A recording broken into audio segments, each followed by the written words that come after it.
Listen. Yeah. Yes, Lord. Get that out of there.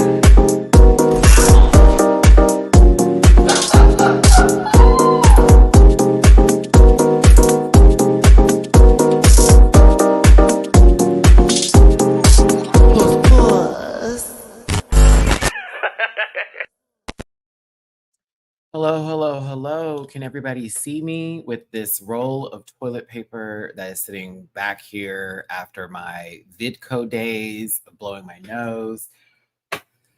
Thought we were ready. Wee, TP. All right. None of y'all play with that. Hey, what's up, everybody? It's your boy, Matty-Rants. Thank you so much for tuning in. Please hit the like button and share before we continue on with this journey. Just checked my mic. We are good to go. So we shouldn't have no issues with a little bit of the clickety clacks today. But yeah, we got a lot to talk about. Actually, we're going to cover two shows. As you can see with the thumbnail, we've got House on Fire and The Love Ball. So I'm going to be talking about the finale for House on Fire, share some photos I haven't posted to social media yet, of me getting to actually see the entire family at an event that was in Los Angeles prior to me coming home. So I got to spend some time and see them out and about. Conversations were had and all that good jazz. And I'd love to talk about that too with you. Plus, I wanted to share my experience of the Love Ball. I have all the clips from the show, except for when my battery died and I had 5% left. So, and that was right at Monet's performance. So my apologies to Lala Ree, but my phone died when we got to you and the closing number. But I do want to talk about the Love Ball. I'm going to give you a mental health update on what's going on with my channel. I went on Instagram earlier today. I did not keep the video up, but I definitely explained a lot of what's going to be happening going forward with this channel. There will be some changes that are made. A lot is on my plate right now, and it is extremely stressful to the point to where I've been barely able to function, to be honest with you. And just getting over VidCo on top of that, I can't say what it is because YouTube's a little strange about that. It just, a lot happened at once. I unfortunately had someone threaten me and my family recently, as well as send me a picture of my no longer here, my deceased mother, with a threat. So I'm going to have to change up some things on my channel. I feel like based off of some things that have been happening in the past, I've had a lot of trolling lately, and I've also had some things that have been really hurtful come my way. It has taken me out of my happiness with doing my videos, and I would like to continue doing them, but I also now have new problems to face on top of everything that's coming up. So we're going to talk about House on Fire first, the Love Ball second, and then afterwards, that'll be like the wrapping up part of the show. I'm just going to tell you some of the things I've been sent, what is going on in my personal life right now. As you know from that one troll, I'm having to move, and that is a part of my stress. I have tickets to the Crystal Ball. I don't even know how I'm going to get there tomorrow. That's where I'm kind of at right now today. And it's just been a lot to handle. So while I was not feeling well and I took a break from YouTube, as well as just trying to nurse myself back to health, I was getting some really jacked up things sent to me. And this all started either from me saying congratulations to Nigeria, or it's been people who just do not like me. That's just going to happen. Unfortunately, one of my younger brothers did find access to that Reddit thread, and it's become an issue. So I guess I should be thanking them because now my family has an idea of what I do. But unfortunately, it's now a negative thing because they know a lot's not true, but they're like upset that people are talking about me on this level. So congratulations, Reddit. You did your big one. You've caused division in my family and my life currently right now, and I hope you're happy about that. So yay. Anywho, a lot going on. Didn't realize I was hated as much as I was. I'm also super loved, but the hate is also extremely real, and I didn't get a break from that. So yeah. But listen, it's at MattyRants everywhere except for X. That's at the MattyRants. All of my links are available in the About section. I do reactions on YouTube. I also have a merch available at directlymerch.com, and I do have a Cameo if you want to send me any special request. As much as I'm going to say this, some people just don't want to receive it, but I promise this show is for entertainment purposes only, and content's not intended to align any religion, race, gender, company, individual, or wigs. And all opinions expressed by Matty-Rants and program participants also their personal views and do not affect the opinions of anybody on the planet. No hate should be sent to any of the shows, myself, or individuals mentioned on this program, so please don't be rude and grab libations and strap in because Matty is a talker. You may be here for a while. Please don't post any spoilers in the chat, and if you feel uncomfortable viewing this program, please consume some Activia and have yourself a good boot. I hope you can receive that disclaimer. I have never come at anybody with disrespect or intentionally to harm. I've unfortunately not been given that same respect, and we'll talk about that later at the end of the video. I am raising money today. I had someone I thought that was trolling me. Matt, you said you were raising money for DragCon. Never did. Raising money for me today. Currently sitting at about 150 in the tip jar as far as what I need to be good for tomorrow. As y'all know, my channel has basically been pushed out of the algorithm. I'm making 3 times less than what I used to make. Would, for the girls that go say, get a job, my car is down, can't go get one, baby. And for the 7 applications I put in this past week, all were declined.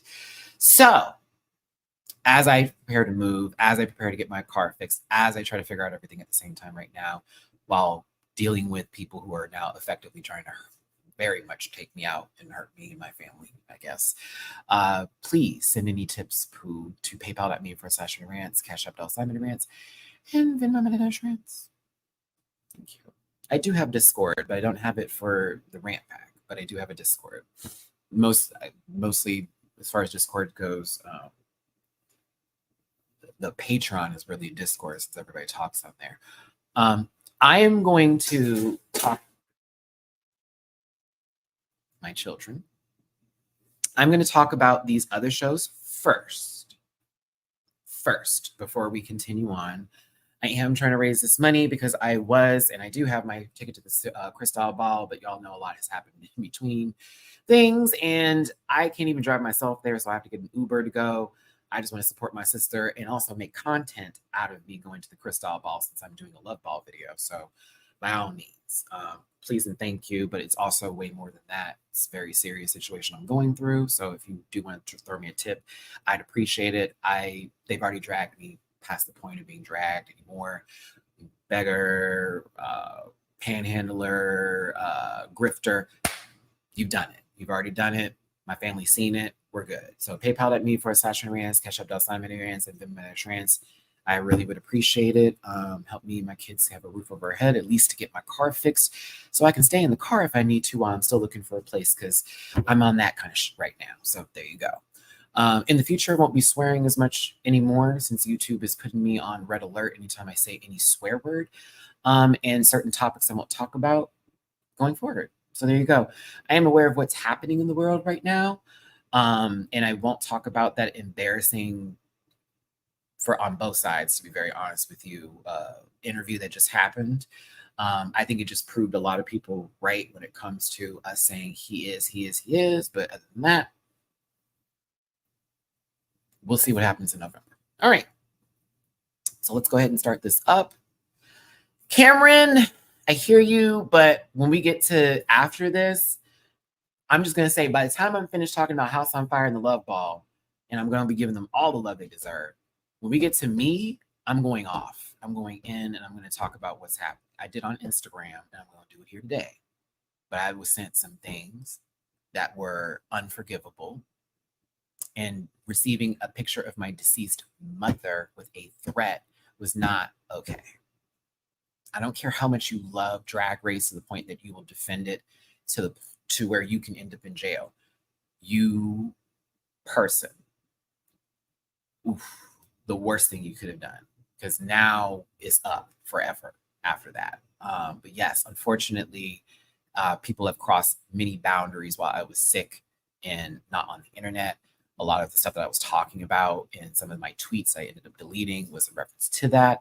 And I'm deciding to make some changes with this channel going forward, because I've given too much of me for where now someone is threatening to basically ruin my life because I didn't say Roxy should win.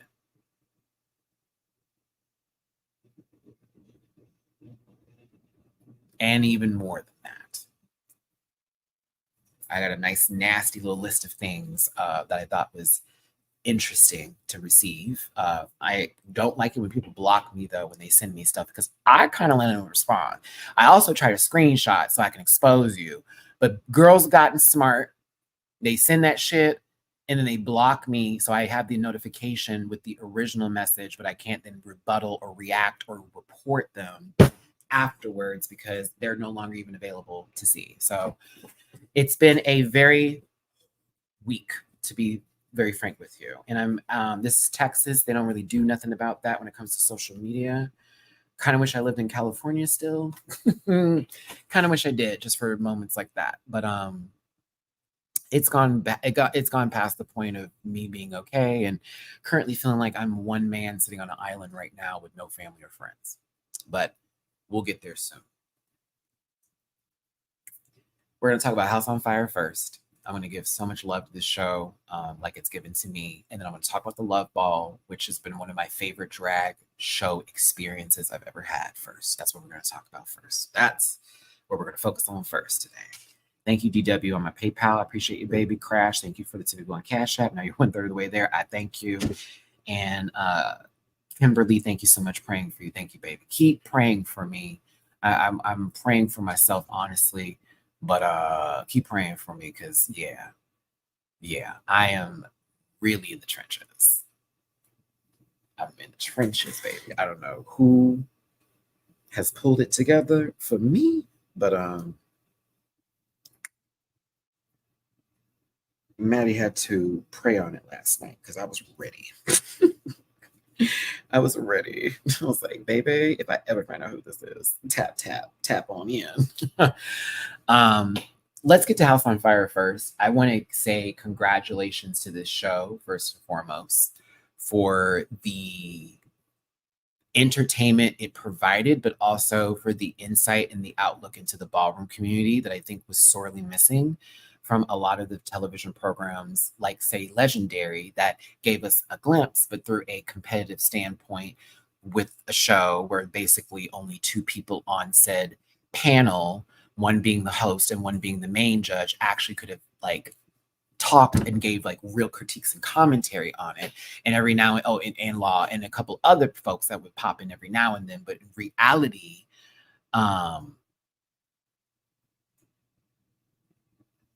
yeah, like I don't feel like we ever got that insight. As somebody who grew up in a house a long time ago, over 20 years, I can now say that almost over 20 years ago, things have changed and things are different. And it's nice to get an insight look to that. More categories have been added to the balls.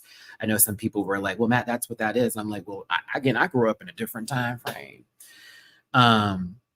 So we didn't have all that. It was very boom, boom, boom, boom. And now it's nice to see some new stuff. And I feel like it's been an incredible way for us to get not only a taste of ballroom, but also to get a taste of who the House of Miyake Mugler is and people who they want to showcase representing it. And I think they picked a good crew. I also can say now, I have met every person on this show except for Lena and Exotic because they weren't at DragCon weekend. But that was my mission while I try to get this little bang yang yang together, was that I could meet all of them and give them their flowers. And I did I got like a portion of it the first day when it was Chanel, Roz and AJ and Lolita. But then the second following day, I'm gonna show some pictures. I did get to meet Yusuf and I got to meet Tati and at least say congrats and hope you get a second seat. Very in passing, whatever. Both were super, super sweet. So I can say extensively, my experience with everybody on the show that I met so far, outside the two that I haven't met, was wonderful. Oh, 3, because Brooklyn wasn't there either. Was wonderful. I got some pictures with Roz and AJ too. I got to talk to Roz for a little bit. I like him. He's funny. He's funny. He kind of cacked me a little bit. You gonna review this too? I said, hold up.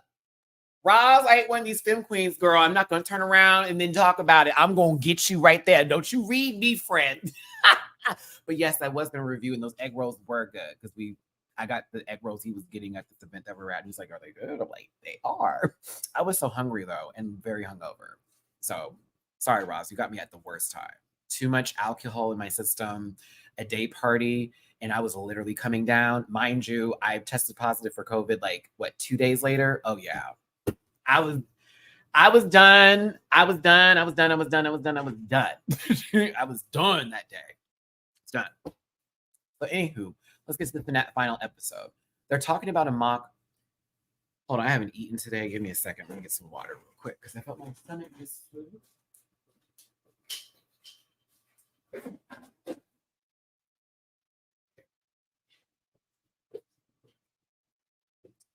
Car isn't working. I haven't been able to go to the grocery store. So I've been having to rely on deliveries.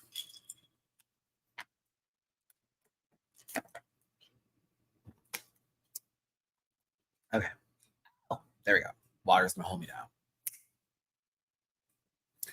We're doing a mock ball, the Y ball within the house ball. So that way it can be not only a fun experience, but also a good little time with the rest of the crew and the gang and all that kind of stuff, right? So Exotic and Roz are there with Yusuf while they're going over what needs to be done. Also, the inductions that are going to be taking place very soon and conversations that they need to have. Now, House on Fire, I have one thing to pick at you with, and we'll get to the scene in a second. I thought it was going to come up now, but I was wrong.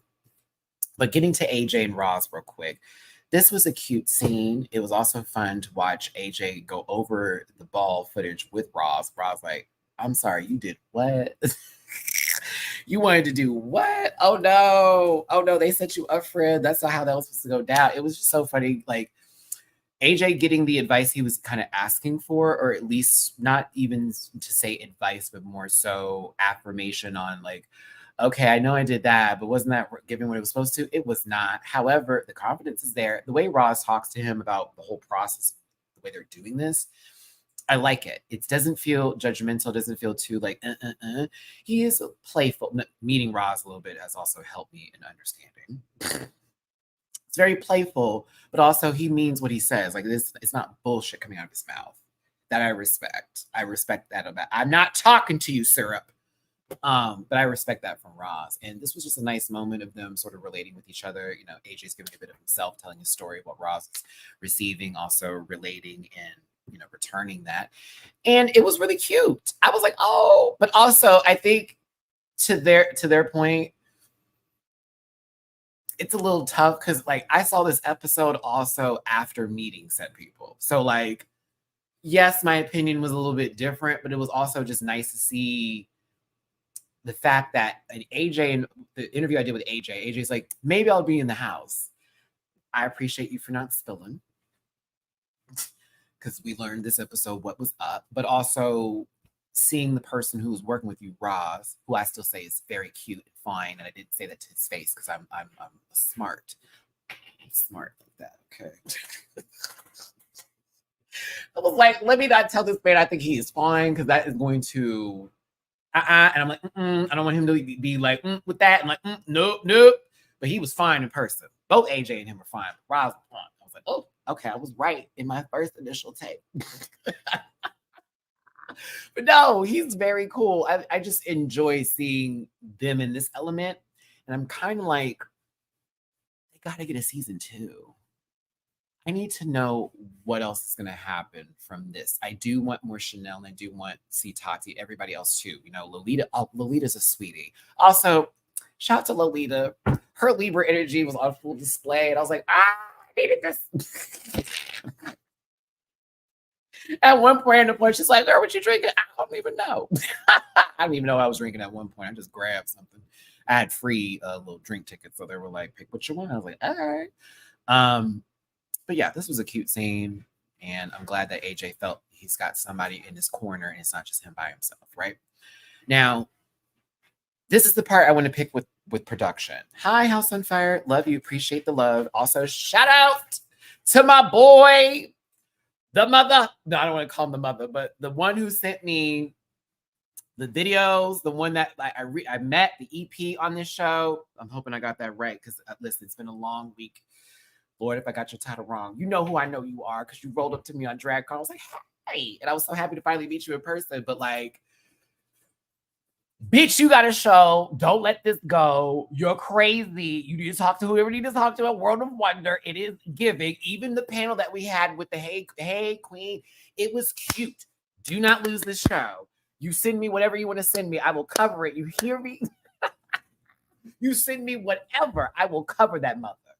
Because if this is what it was given, then baby, I want to see the rest of whatever it's got. That's what it is.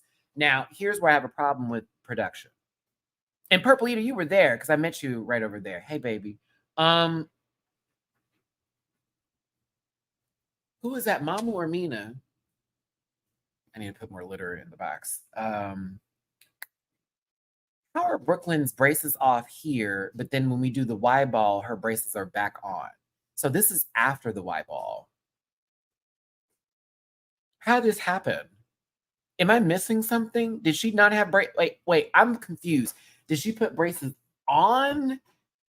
Or were they already on? I thought she already had them on at one point. So I'm thinking to myself, was this before or after? I think this is where I had lost my brain sort of went like this. So I was like, wait a minute. Did she get braces on later or were they already on and she was taking them off? Am I thinking of my Iman LePage's story of the brace face journey, or is it Brooklyn who went and got the braces for her teeth done later? Maybe it's a retainer. Maybe it is. And I'm going to show you what I'm talking about. You see this shot right here, right? I'm not saying this is continuity, it's being broken. I'm just saying as a viewer, someone who watches shows and studies, I was like, this won't look right. Oh my gosh, all the love ball stuff. Oh my gosh. Come on, Matthew, I need a close up of the face. It is right here. Boom. Oh, go back. Go back. Boom. Braces. I was like, oh.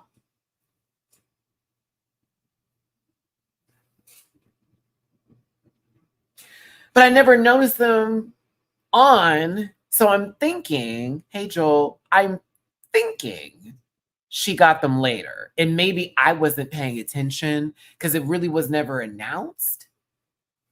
I don't remember. I'm like, so much has been happening. And I'm not calling them out, be like, y'all lying. It's like, no, I was like, oh, wait, when we get them in the mouth? Because it wasn't in the mouth there. It wasn't in here. And I don't remember seeing them. So I just want y'all as viewers to go back. This is also me telling you to give them more views. Go back and watch those episodes. I think maybe it's in there somewhere. I think maybe there was a point in conversation about getting that taken care of, and I just missed it. I will say I like how Exotic approaches things when it comes to, talking to the daughters and the sons of the household. He is a little soft in the touch, and he tries to be, give direct responses, not to be too stern, not trying to be your actual real life daddy, but wants you to have the best advice possible. And wants to get down to the bottom of why Brooklyn seems to be so disrespectful or feeling like that. And one thing about Brooklyn is I get where they're coming from, but I'm also going, you're still fresh. And that is based off the age. You're still real fresh. Like you real fresh, honey. You just got the training wheels taken off. Low key, they're still on. So like there is a point about where Exotic is coming from in terms of the house dynamic with father and mother, because Exotic, like you told her, you don't be talking to me this way. Well, you don't talk to me the way that Yusuf does. And that shouldn't make the difference on the respect level though. And that's where you're missing your place in the house and who you are exactly because of how people have praised you so much, maybe, or maybe that's something where Brooklyn just doesn't, that's not their vibe. I don't operate with folks that talk like that. I have a friend who's very hard-headed and almost 40 years old who's acts like Brooklyn still to this day. And you're like, I thought that you were gonna be over this kind of shit, but in reality, they just can't hear nobody tell them something else. They just can't. It's like, nah, I know I didn't do no wrong. Didn't ask nobody what they did was wrong, but just I know I wasn't wrong. I know whatever I was doing was fine. Hi, mama. What's that? Hey, Bubby. Hello. Oh. Mamu says hi, everybody. Hey, big Bubby. Oh, you're so big. Look at how big you are. Oh my gosh. You're so big. You'll be 2 years old in November, and Mina will be 1 on August 28th. Yeah, Mina's first birthday is going to be on August 28th, and I do plan to do a special video for her. Yeah, Mama's birthday is November 18th, and Mina's is August 28th is her birthday. And of course, mine's September 24th. So my children, Virgo, me, Libra, child, Scorpio. So I have a Virgo and a Scorpio child, fur baby, and I'm the Libra. I don't even know how that all happened. It just happened. It's so crazy. Thank you, Leisha. I'm going to try. All right, moving on with the episode, especially go through the love ball and then get through like what's going on because Maddie's got a lot going on right now. So if you could drop a tippy poo, please and thank you. How do we put this into perspective here?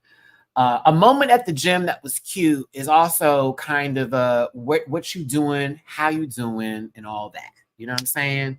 And the girls weren't giving AJ too hard of a time, but it was very much, we want to see how you operate. That's what we really were trying to do the whole time. I mean, may not have been the best way to do it, but that's how it was done.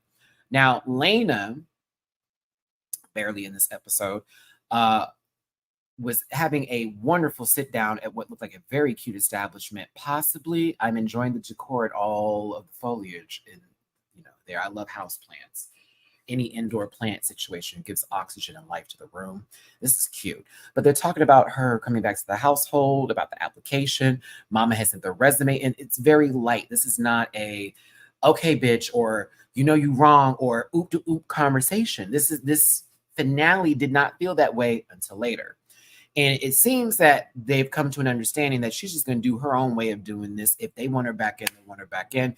We're good. They're good now. It's like, okay, we're good to go on whatever. We squashed all that.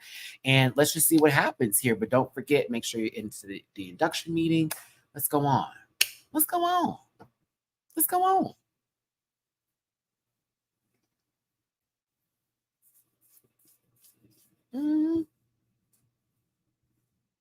Induction day was cute. Everybody showed, I think this is actually kind of fire how they all like pull up to some either more than likely rented space, or possibly whoever got a little property over there in Lower Manhattan. I don't know who it is, but all right. As they all go in, I'm not sure how the process works, which I think that's very dope that they didn't show us how they do their meetings.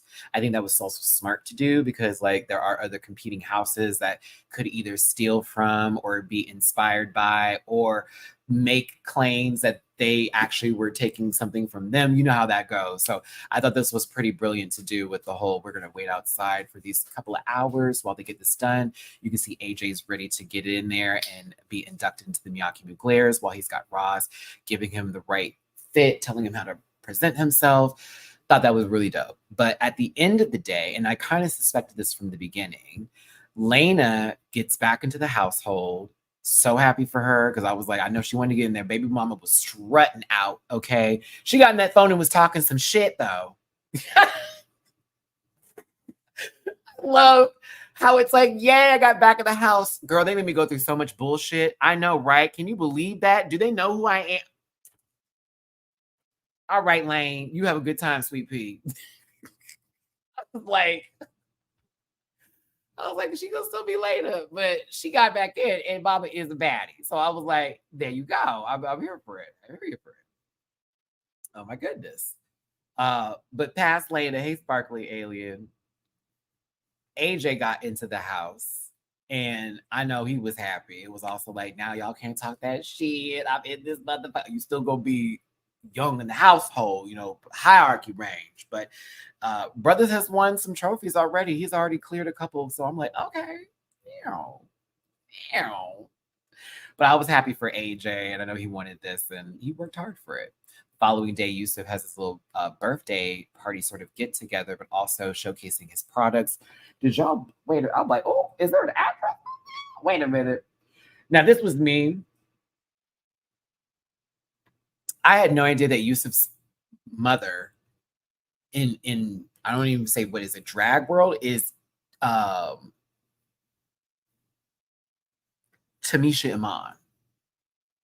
And I was like, oh, you're talking about this Tamisha. Oh. I was like, and this is me the first time I had saw him and he didn't say anything. I was like, maybe he knows. I was one of the folks that was going in on the tennis shoes that no one got. I defended her too now. I did. I had to face Candy, Yusuf, which you didn't know. Yeah, that was a part. Well, that will be a surprise for Hey Queen, but Tamisha Iman shows up, and that was one of the things that Yusuf talked about. So like, I was like, oh, okay. I was like, oh, okay. But he was really sweet when I met him. But I was like, I don't know if Tamisha hate me, girl, because I was one of those people that was like, they ain't got the shoes. I still support Tamisha and all my sisters on the show. Period. Either way, I think it's incredible that he has this brand of like skincare products, and I believe hair care too. Yusuf like actually inspires me a little bit because I'm like, I want to have something that's like Matty, me specifically, that I create that I think that everybody would enjoy. Will it be an app? Will it be something to do with skincare? I don't know. A couple of pins. I don't know, but it made me want to go, I was like, oh, this inspires me because I think his packaging is really, really cute. And I'm also one of those folks that's like, send me samples of something, honey. Ooh, bitch. Mohart, I'm going to tell you this. I will be doing that review on your skincare. I tried some of your products when I was sick. And was in the mirror for quite some time looking at certain subtle differences. I was starting to notice like, oh, okay. All right. But no, I believe I have a feeling Yusuf will definitely know what he's talking about when it comes to these products, and of course presenting them to the world, especially with his background, what he's done in his own personal career. But it was a cheers to the weekend. No, it's not. Cheers, the girls' weekend. It's not that. It's not that, but they were basically saying cheers to Yusuf and his business venture, but also it's his birthday coming up, so everybody's getting ready for the white ball, representing multiple houses. You've got Beefcake, you've got Slam, you've got Leopard, right? This was cute. Cute. However, this is also Yusuf's birthday. It's a birthday party where he's holding a mock ball within the house. It's not a real ball, it's a mock ball. Mock ball, not a full out, we like all of that. It's a mock ball. I hear mock ball. I've heard it so many times. Say it one more time. Mock ball. Not a kiki. Not a legendary. Nope. Icons. Nope. A mock ball. So help me understand. Okay. Now, Beefcake was clearing. I mean, that's Yusuf's house, right? Beefcake is clearing, okay? It's not a real ball. This is his birthday, okay? So they're just having fun. Now, who is taking this ever so seriously? Who is taking this ever so seriously? To the point where I've saw Tati doing the but hers were more playful than how Brooklyn was handling it. And it even felt like it transferred outside when they're having a conversation in the same regards. Like, this, you're doing too much. It was ridiculous. This was ridiculous. Like, no shade to Brooklyn, but this was dumb. Like, not one good look. This isn't fair. The judges are doing this and the other. I was like, is she being serious? Because this is a mock ball. That was where I was at. I was like, is she being serious? This is not real. This is literally his birthday. We're here for him. At the same time, we're doing our own little thing, but like, maybe even doing this for TV. I don't know. But like, that was a whole lot for Safe. I was like, girl, this ain't even real. Ain't no one gonna read you because you lost a mock ball. I thought that was crazy. How do you let someone who threw their own ball clear cat? It's like, what are we doing? Like, I don't know if she was like, I didn't know she was playing at one point until we got outside Tati, I knew she was playing from the jump, but also could empathize with certain things that Brooklyn was going through. That's a sister, but I'm just like, eh. To me, I thought it was a lot that she did over here, and it took me out of the element of what this was supposed to be, which was fun. You know, hold on, I have to go back real quick because Rounds is fine, but is this okay? Anyway, let me continue. I hate being single. Exotic was on this panel, and his man. I was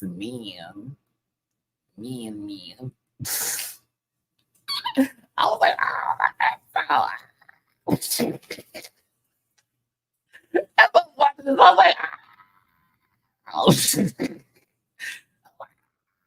oh.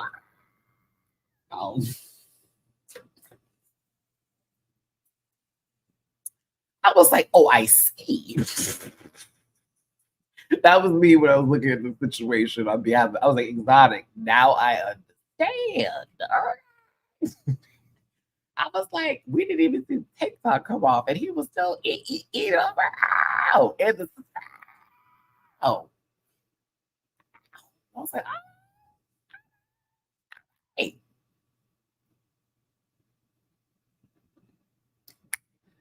He was walking this category for Slam and was like, psych, I'm actually a House of Beefcake. I'm talking about you. I mean, you could see Brooklyn light on fire. Like, it was like, what?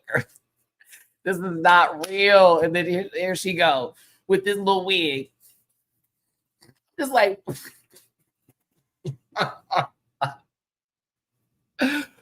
come on, Brooklyn. I wanted to just grab her and be like, sweetie, you are literally wearing the shirt on top of that. Come on. It's not real. It's not real. Come on. Got hot. I mean, I love how Yusuf is just not like engaging too heavily into this. Like, even the way he's responding to her is playful right now until we get outside, because it's just like, okay, we're not about to have this screaming match. But then gets carried out again. I don't know if we're playing or not. I'm just like, it's bullshit. It's not fair. Look, I miss Mama on my phone right here. Like, girl, you just filming some TV show. That's all this is, baby. Oh God. But then AJ goes up against Lorenzo, and I was like, oh, this is a mess, dude. But it's like good mess, because it's like, what you're gonna do when you can't say no, when it's really about to show, but I really need to know if how you're gonna act, how you're gonna handle that, what you're gonna do when he wants you back. Like, maybe it's a case of the ex and it's after midnight and he's all alone saying come over because what is it that you want? Da da da da da. I don't know. What is it that you need? Da da da da da. What does he think about the brand new Benz that you bought for him? I don't know, because y'all don't have no kids. You don't share no mutual friend. Well, that's not true.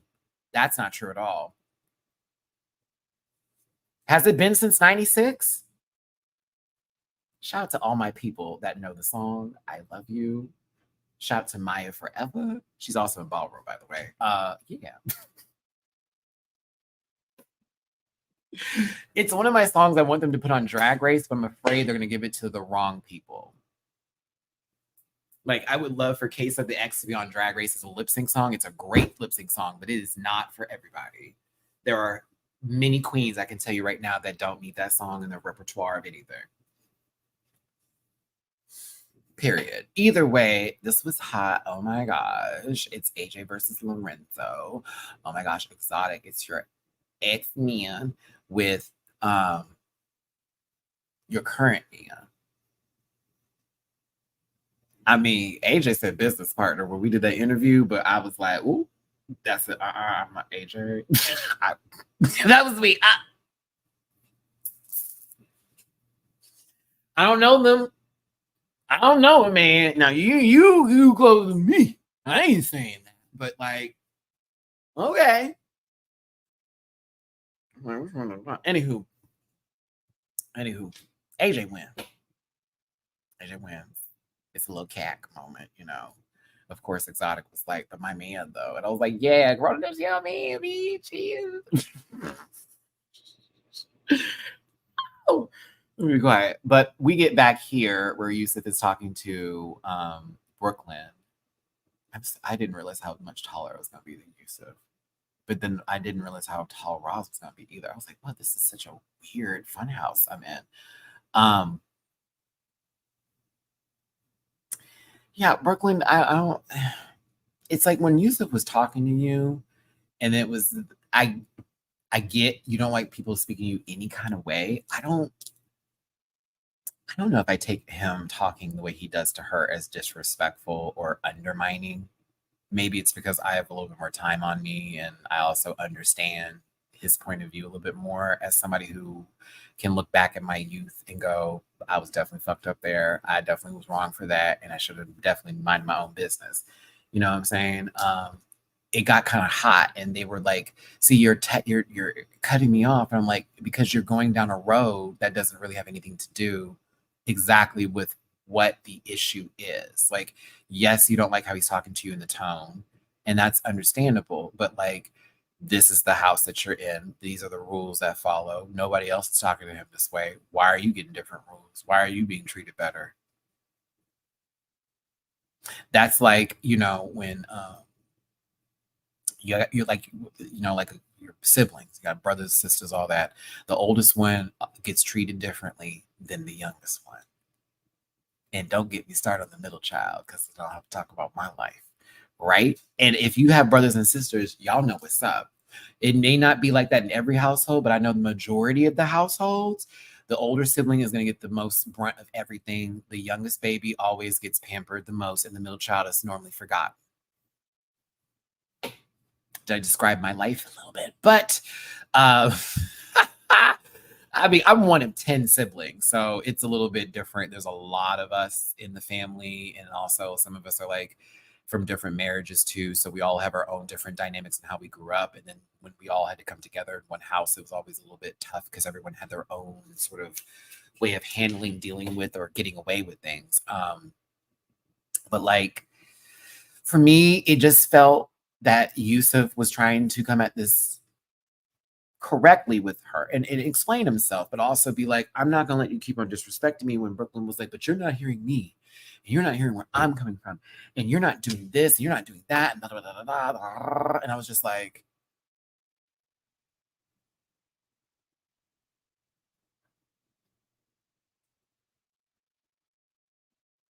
baby. The problem is, and Shay, I received that, but I also combat it by saying she always in a mood. And the first time they talked about it, it was because they took way too many hormones. I almost forgot to mention this. When she was talking to Exotic, and she was like, I basically overdid the amount of hormones I was supposed to take. So it was messing up my body chemistry and causing mood swings. I can receive that. Maybe even right now, it's playing a factor into this conversation, right? It's just at the end of it, the next day, when you wake up in the morning, there's going to be a point where even with you on all of that, you're going to have to go, okay, I'm wrong for it. Maybe take a step back from things. This is what I'm learning to do, and just not engage anymore for a moment until you can get your mind right. Because sometimes when you sit and think on things without speaking, it becomes a bigger problem because you've stewed in your shit. And therefore, when you're ready to release it, the toilet explodes. It's like, boop, no, thank you. Versus if you just sat and thought and you really just like absorbed everything, like it absorbed everything you start to gain more perspective. This is why I like being an overthinker sometimes. It can be the worst crutch I have. It also can be my freaking sword and shield, because now I can really break down what happened. And sometimes it's not me just creating scenarios, because that's when you're normally stressed. You create a lot of stuff around your head, like the what if, and if not, if I don't have, and all that jazz. But like when you get to when you're just overthinking and you're just adding things to the equation that don't get there, that's how problems start. And with Brooklyn, I just don't think she wanted to hear anything right then and there. And Yusuf really was over it at that time. And Roz popping up wasn't helpful because they've had their own back and forth. So I was just like, oh my God, this is just not going the way it needs to go. And Yusuf eventually just pish posh washed it off, was like, I'm not dealing with this right now. It's literally my birthday, and I'm not about to be sitting here arguing with you on my birthday. Lorenzo and AJ have a conversation. It seems like almost, I'm not going to say a common agreement or whatever, but it was very, I saw you out there doing your thing. Lorenzo was really nice about it, and AJ was really receptive of it, and also gave his flowers too.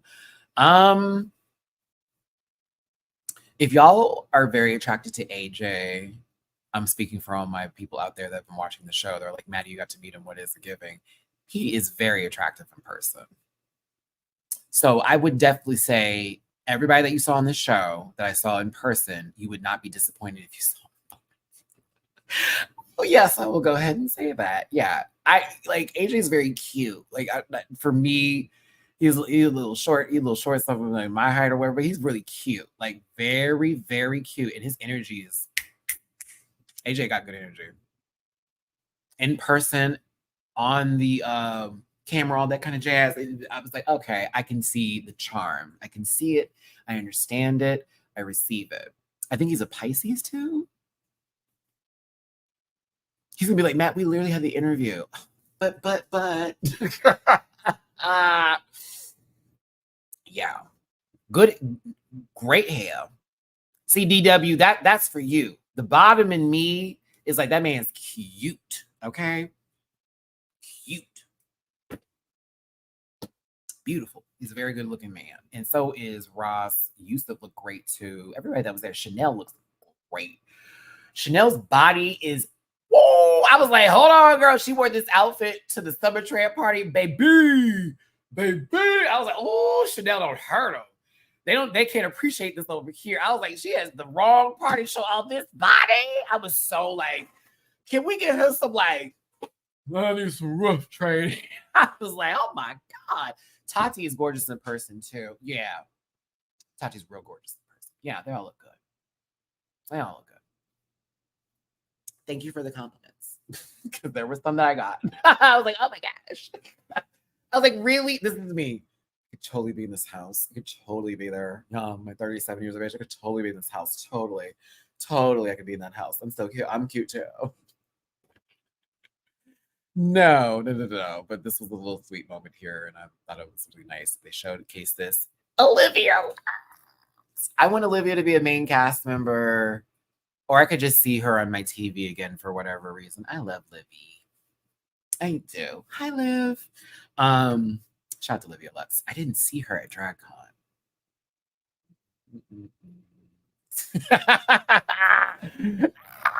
I did not see her at DragCon. I didn't see a booth. I wonder why.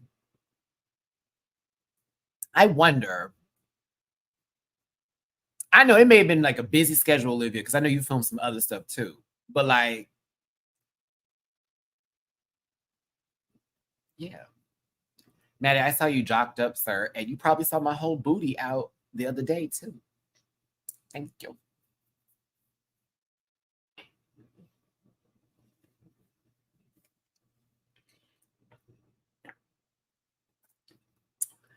I am a little sad that the show ended on this note, but I'm also like, T.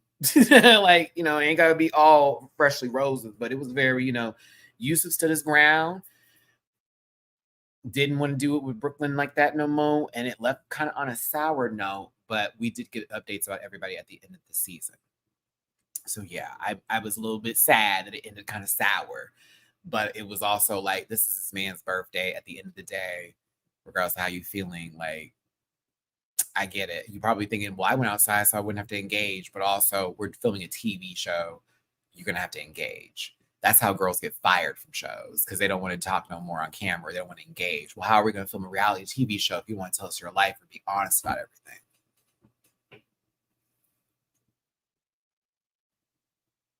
Oh, thank you, Lucretia. Thank you, bro. Thank you, bro.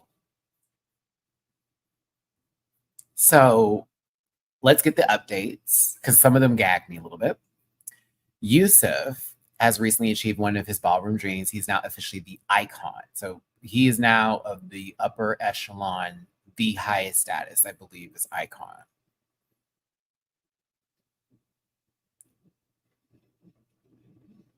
What is it? Is it Star Statements Legendary Icon? I'll pull that back in. I have to go through my list of things because I was like, oh. Sorry. Yusuf is still traveling the world, creating incredible hair moments from runways to covers of fashion magazines while expanding his brand, The Why by Yusuf. He has not thrown another mock ball lately. No, icon like you can no icon is higher than legendary. FYI. Like you would want to be an icon, but it takes a lot of time to be an icon. Hell, it takes a lot of time to be legendary in the ballroom scene. Like it's not just you got to a ball and did so well that one ball that you won automatically makes you legendary. Absolutely not. That's not how that works. Mm-hmm. So he's in the this status. Same thing with Exotic, who also has been recently deemed icon, honoring all the love and work he has put into ballroom. Exotic and Lorenzo have not gotten married, but they have moved in together and are building their dream house. AJ, we want to get your inbox. I was like, what? See, no, I'm just playing. Oh, bitch, I felt him. Now, Maddie. I felt him. I was like, well, let's get back to this interview that we just did. Hold on, no. In addition to ballroom, Exotic has decided to conquer the pageant world. He is your reigning Mr. Black Universe. I remember when that man got crowned. I love how they included it in this, and I knew he was already there, but I was like, bitch, are we going to actually add that? Yes, we are. Which is really amazing. Congratulations to Exotic on Mr. Black Universe. Big title. Big title. Big title. Lena. I'm a little sad for Lena's story. Not all of it, but some of it. Although officially Miyake Mugler again, Lena has not kept in touch with the family. She continues to advocate for trans rights, and Sports Illustrated recently invited her back for their 60th anniversary edition. Amazing. While she's no longer with her boyfriend, Lena is still navigating her path to motherhood. That I was like, no. It seemed like they knew each other for a while, and there was like an established like thing, and I'm like, what happened? Oh, I hate that for her. But also, she's still a baddie without that man. She was already a baddie without him in the first place. At the same time, I wish her well and luck and happiness. But I was like, oh no, they seem so like this. So I was like, oh no, I'm here for it. Go ahead, Lena. Who is next? AJ. I love how I low key could like put in my own insert for this, and I'm just playing. AJ is beyond happy to have been accepted by his ballroom family. He is the exclamation point. Let me reread that again. AJ is beyond happy to have been accepted by his ballroom family. There we go. Exclamation point. He is staying away from the femme queen business and working hard to live up to the Miyake Mugler name. He has walked several balls for perfect 10s in body and won his first trophy at the coldest winter ball. He looked really good at that ball, by the way. He's still working on Sex Siren. While AJ is currently dating around, he's still searching for his next love. Sweet.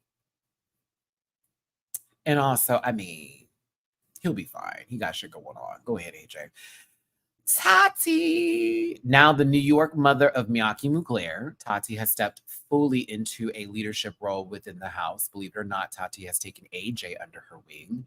She is mentoring him and has truly become a big sister to him. Tati has been focused on her physical and mental health through her fitness journey. She finally got her confidence fully back. So AJ, you bitch. Okay, this is where I want to cuss about because like he made it seem like there was still. I love it. Ooh, someone was media trained. Work. I was like. Me the entire time during the interview going, I bet you they're good. I know he's in. I'm not gonna say it, but I know he's in there. Like, I'm just I don't see why they wouldn't put him in there. Met her in person, Ashley, gorgeous. Ashley's? Is that how you say your name? I kind of live. Is that how you do it? Because I realized I'm like, why am I calling you Ashley? No, that look like Ashley's. Please, if that is your name, Miss Thing, everything. Everything. Even if it's not, I still like Ashley as a name, but I'm like, wait a minute. Is it Ashley's? Ooh. Believe it or not, Tati has taken AJ under ring. Tati has been focused on her physical body, mental health, but through her fitness journey, she finally got her confidence fully back. I want it to be my name. If you want it to be my name, it is. Shut up. Okay, Ashley. No, play it. I resonate with Tati on this last sentence. This last little statement piece with the focus on physical and mental health. That I've been doing, like with working out more, very much seeing my therapist way more often than I even feel I need to. But that is like my current journey right now. Dead ass, something about working out has really just been helpful. Like I've had some rough days, and of course I was out. The Vita got me to sit in the house and not be able to, go work out and shit. But I did work out today, this morning. Felt really good. I can't go to the track because I don't have my car. So I have to run around my apartment complex, which is not fun, but that was still worth it. I really want to get one of those treadmills that's small. It's like one you just walk on or whatever for just being in the house. But yeah, we did a little working out today. I highly recommend it. I highly recommend it. Congratulations, 275 to 192 work. And I was just happy to go from 211 to like 180. And now I'm 172. I am literally my high school weight. I am the same weight I was in high school and still got a fatty. But I gotta get this bigger, Ashley. I gotta get my titties up. I'm sorry. I don't like this bird chest flying any weather. So I've been working on my arms, trying to get my chest bigger. And trying to get over my social anxiety to go into the gym more because I have free weights here and I have resistance bands, but I want to use like the actual equipment at the gym. I'm moving, so I don't know if I can use my apartment's equipment gym anymore. But so I'm like, ugh. I wish I had someone to go work out with, to be honest, that lived in my area of town. Yeah. Who was also heavily into fitness like me. Because right now I'm like really getting into it. Because y'all don't know, like, again, this is another reason why I'm like, okay, I need to get my housing shit together because I need to start my meal preps for the end of the year. Because I plan on, that was going to be one of my new things, not a resolution, but okay, Maddie, we're 38 coming up in September. What are we going to do this year? And it's like severely, like, get heavy in the gym, get your muscle up. I want to be kind of swole. Like, I'm not even going to lie. Like, bitch, I think I look really good with some muscle. So I'm like, I have a lot of personal trainer friends, but they stay on the opposite side of town and they're actual personal trainers. So they want money for their services. And as a former athlete, a former gymnast, track athlete, football player, diver, basketball player, and whatever sport my dad would throw me into to make me a man, I'm good. I know what to do.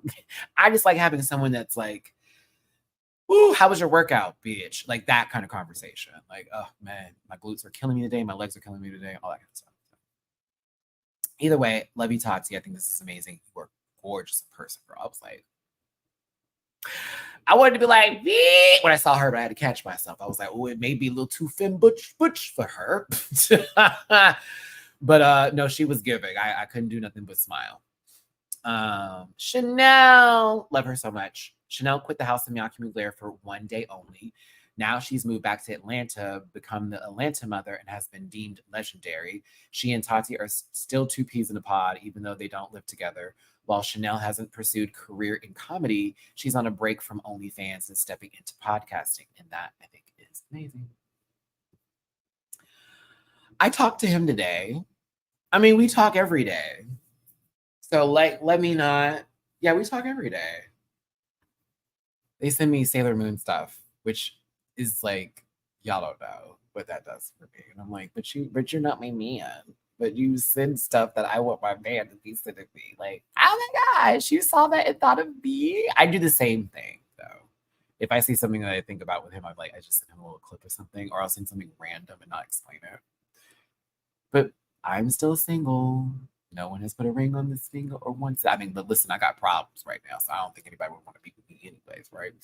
Lolita is about to release her EP, Lapora.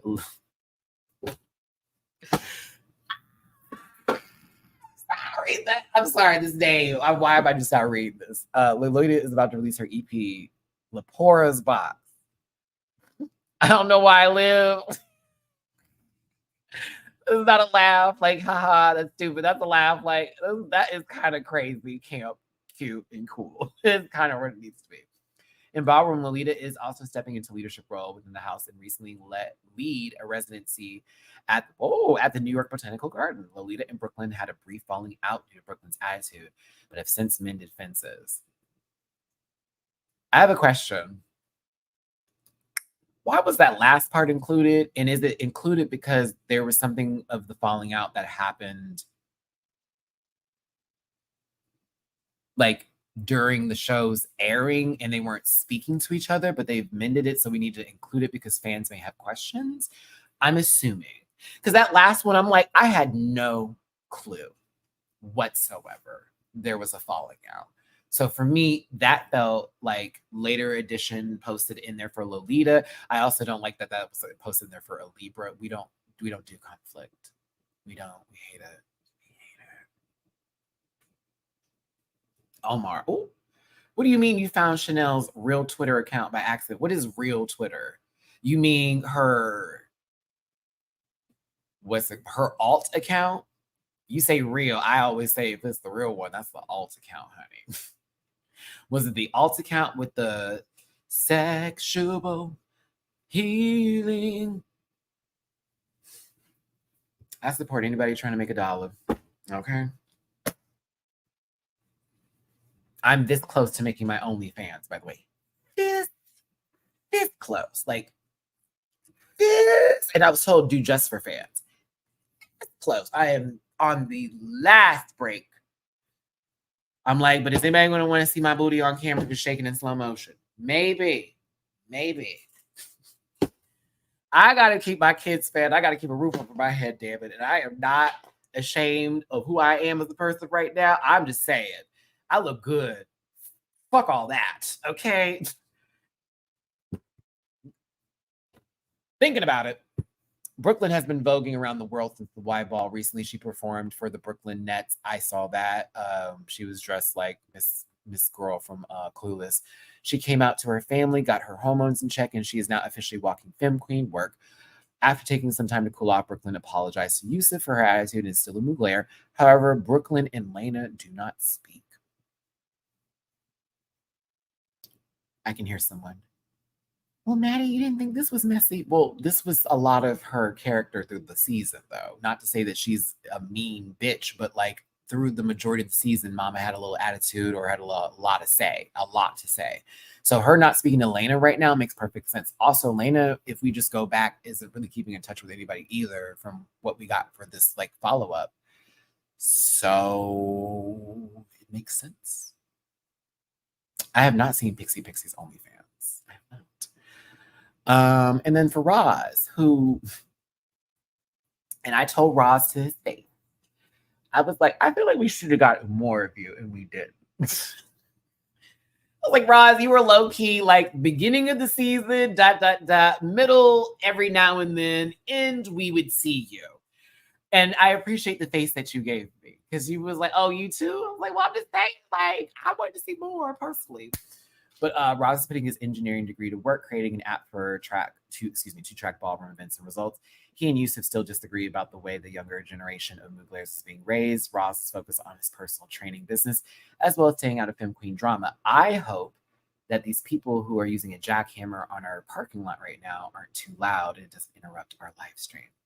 But yes, Roz is very chill in person, very cool person. I like him, so whatever. Yes, he's cute, but I just the way he carries himself, I was like, see, this is my kind of people. I have friends that act like Roz, so I'm like, yeah, this is why I like him. No, the Dora the Explorer wig was actually that girl. I'm sorry. Seeing it in person, it is silly, but it made sense. I don't know why it made sense, especially the way he was with it. It was so funny to me. I was like, and I'd still let you hit. No. I thought that shit was hilarious. But personally, I just thought this was a great season.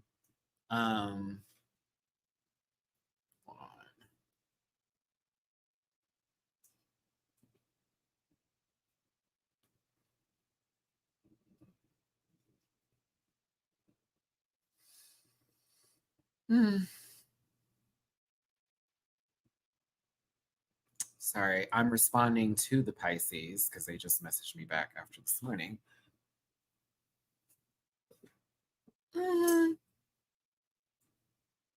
Yeah, he is bald, but bald men are not.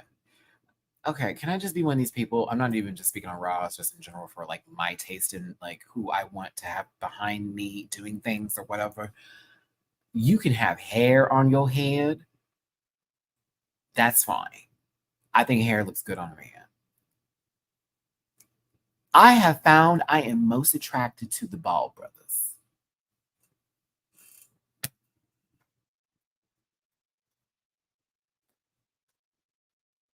I don't know. And it's been before I grew my hair. I don't know what it is. Maybe it's the face that can sell. Because if you most men that are bald head, some of them can just sell it because that face be like wow, and it just look good with nothing on top. It's like oh, just a full canvas. I also like to rub a little on top too, you know, little hip rubs. Like I don't have no issue with that. I like it. I don't need you to have hair on your head to be fine. I'd be like, okay, what's it doing, Daddy? Like,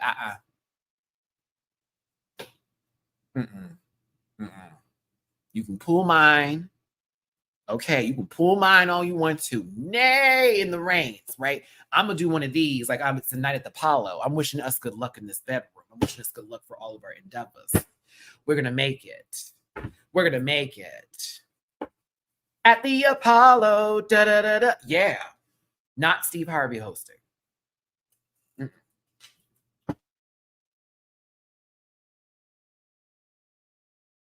There's something about it.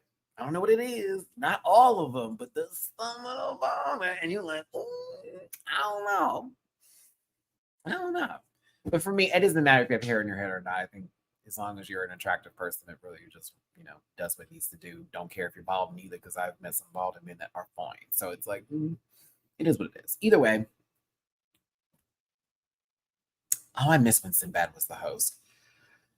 I got a chance to meet these wonderful people and very, very lovely and nice. I actually haven't posted these yet, but I will be posting them tomorrow since I won't be going live tomorrow. But I'll be posting the pictures I took at Summer Tramp. I had to cut out the logo because I don't know how YouTube feels about that word. But I got a chance to like talk with Roz a couple of times. I win. There goes Chanel in the background. Chanel's on her phone. I was like, Chanel. Then we have pictures outside. I was there with AJ and Roz, which had a good time, just talking and stuff like that. They're very, very wonderful and lovely people. And so, yes, I am happy. Thank you, AJ, for watching the show. I know you were like, now, bitch, because I was giving you a hard time at first, but I appreciate you for allowing me to interview you. It was one of my favorite interviews I have done, and I was really happy with your honesty. Unfortunately, they limited the ads on that interview because AJ had said, see you next Tuesday. But again, it wasn't like she's a dot. He was talking about someone acting, see you next Tuesday. So that was the one where I knew why specifically.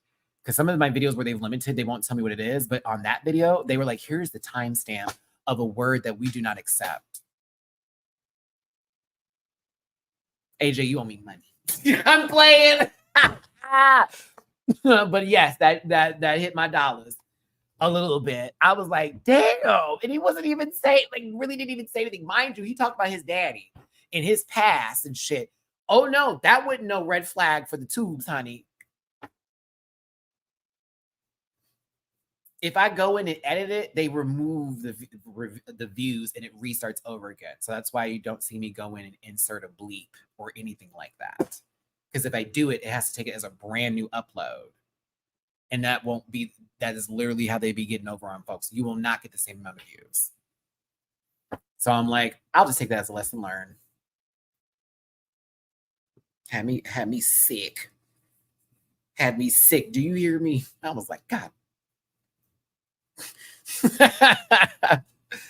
But no, Ross is funny. I don't know. They're good people. I just like this house of Bianchi McGlair. I was really appreciative to not only see them at DragCon, but also seeing them at this event for Summer Tramp that Roz was hosting, or at least House of Miyake McClare, I think, was hosting. But it was just nice to see them outside of the show. It was nice to meet the EP on the show. You were amazing. Love you. Send me videos. I mean, well, send me whatever you're working on. Whatever you're working on, I'll cover. Because I appreciate when folks are behind shows like these and they reach out to content creators like myself and they're like, hey, I know you've covered this, that, and the other, or you're in the Drag Race universe or whatever. Would you like to like cover this show?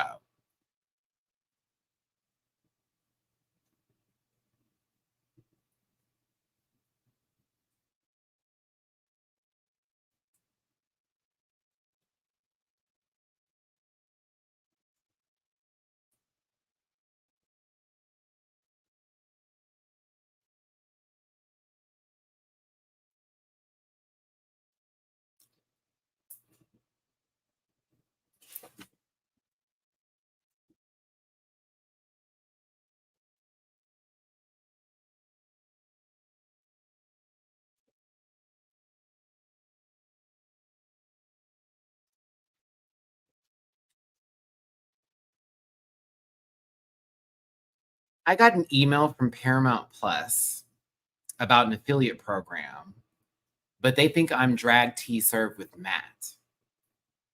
And I have to send this to Matt, like now. I have to send this to him right now and be like, tell me why they emailed me thinking it was you. I have to send this to Matt right now. I'm so sorry. At Matty-Rants. But that's not me. That's not me. Those videos, I have to send a whole email out that saying thank you for your interest. That's not me though. Let me make sure he gets this though in case he wants to take it, because that's a good opportunity. But let me go ahead and send it to him. I'm sorry, I have to do this off. Like, Matt, that really sucks though. Yeah. I was so excited for just a second. Like, everything's coming up, So I got an email. I got an email that was supposed to be sent to you, but I think they got us confused as Matt's. LOL.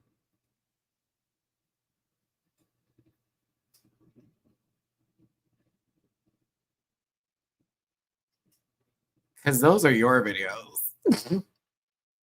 See, I told you I don't make the like for like Paramount. I have to have like drag tea Matt's views in order to be like somebody that's considered a viable entity to be like, let's put you in the affiliate program.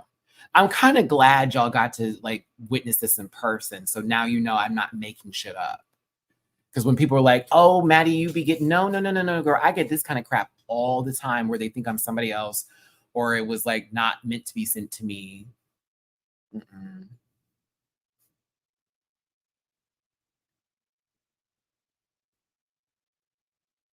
Aww. I was this close to being like, yay! Yeah, I will definitely be responding and sending like an actual video footage of me covering the show. And you know I'm gonna be messy and showcase the one that's at 400,000 views. No, I'm gonna respond. I'm gonna respond, but I'm gonna be like, hi, yes, unfortunately, you have me mistaken with Drag Tea with Matt. I am Matty-Rants. I've also been covering Drag Race for quite some time. If you're still interested in putting me under this affiliate program, by all means, thank you. Because I have you've attached other YouTubers onto this email as well. Yeah. So thank you, Eric from Paramount Plus, for not considering me.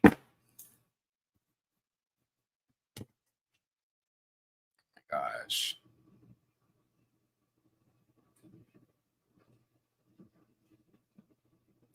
And then they're talking about if I bring in any Paramount Plus subscriptions, I can get a commission rate for all. See, that hurts even more because it's like they're definitely not going to consider me for this. They were definitely trying to get to drag T serve with Matt.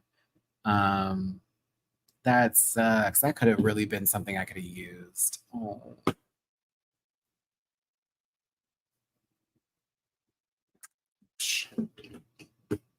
Okay. Moving on. Shout out to House on Fire. I think the show is amazing. Shout out to these amazing people I got to meet from this show. And yeah, all my love to them. Let's get on to the Love Ball. Shea Coulee and the Love Ball, baby. Do. Devon, I see you on my Cash App. Oh my goodness. Thank you so much for this tippy poo. I beyond appreciate you. God bless you, baby. Thank you so much. Thank you. Oh my gosh. Thank you so much. Let me get into this Love Ball.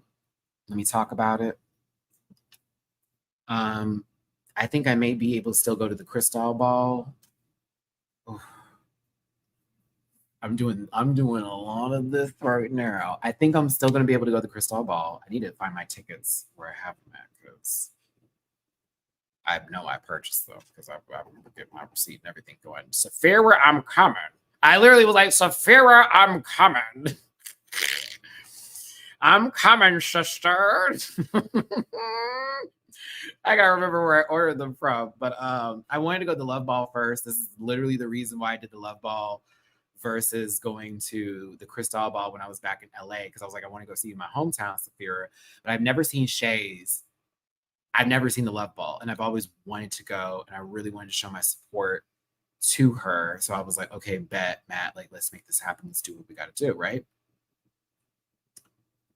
Where is my Crystal Ball?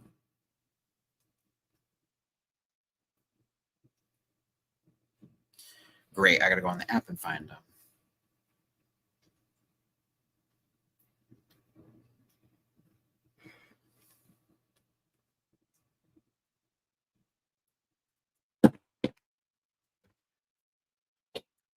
Man, it showed me what was in this account. Are we in a relationship now? No.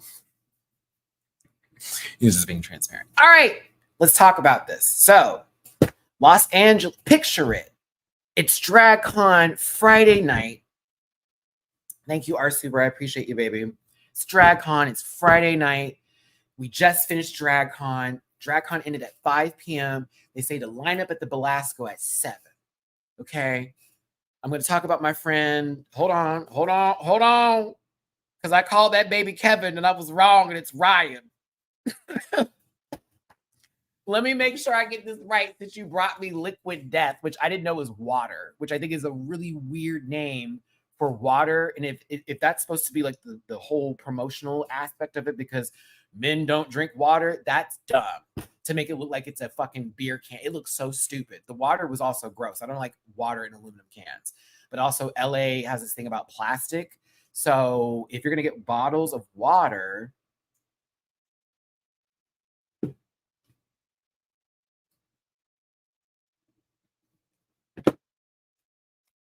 yeah, it looks weird. It's so weird. So I'm sorry that I have to speak on that before I get to be corrected with Dave and all that jazz. Oh, Lord have mercy. Oh, okay.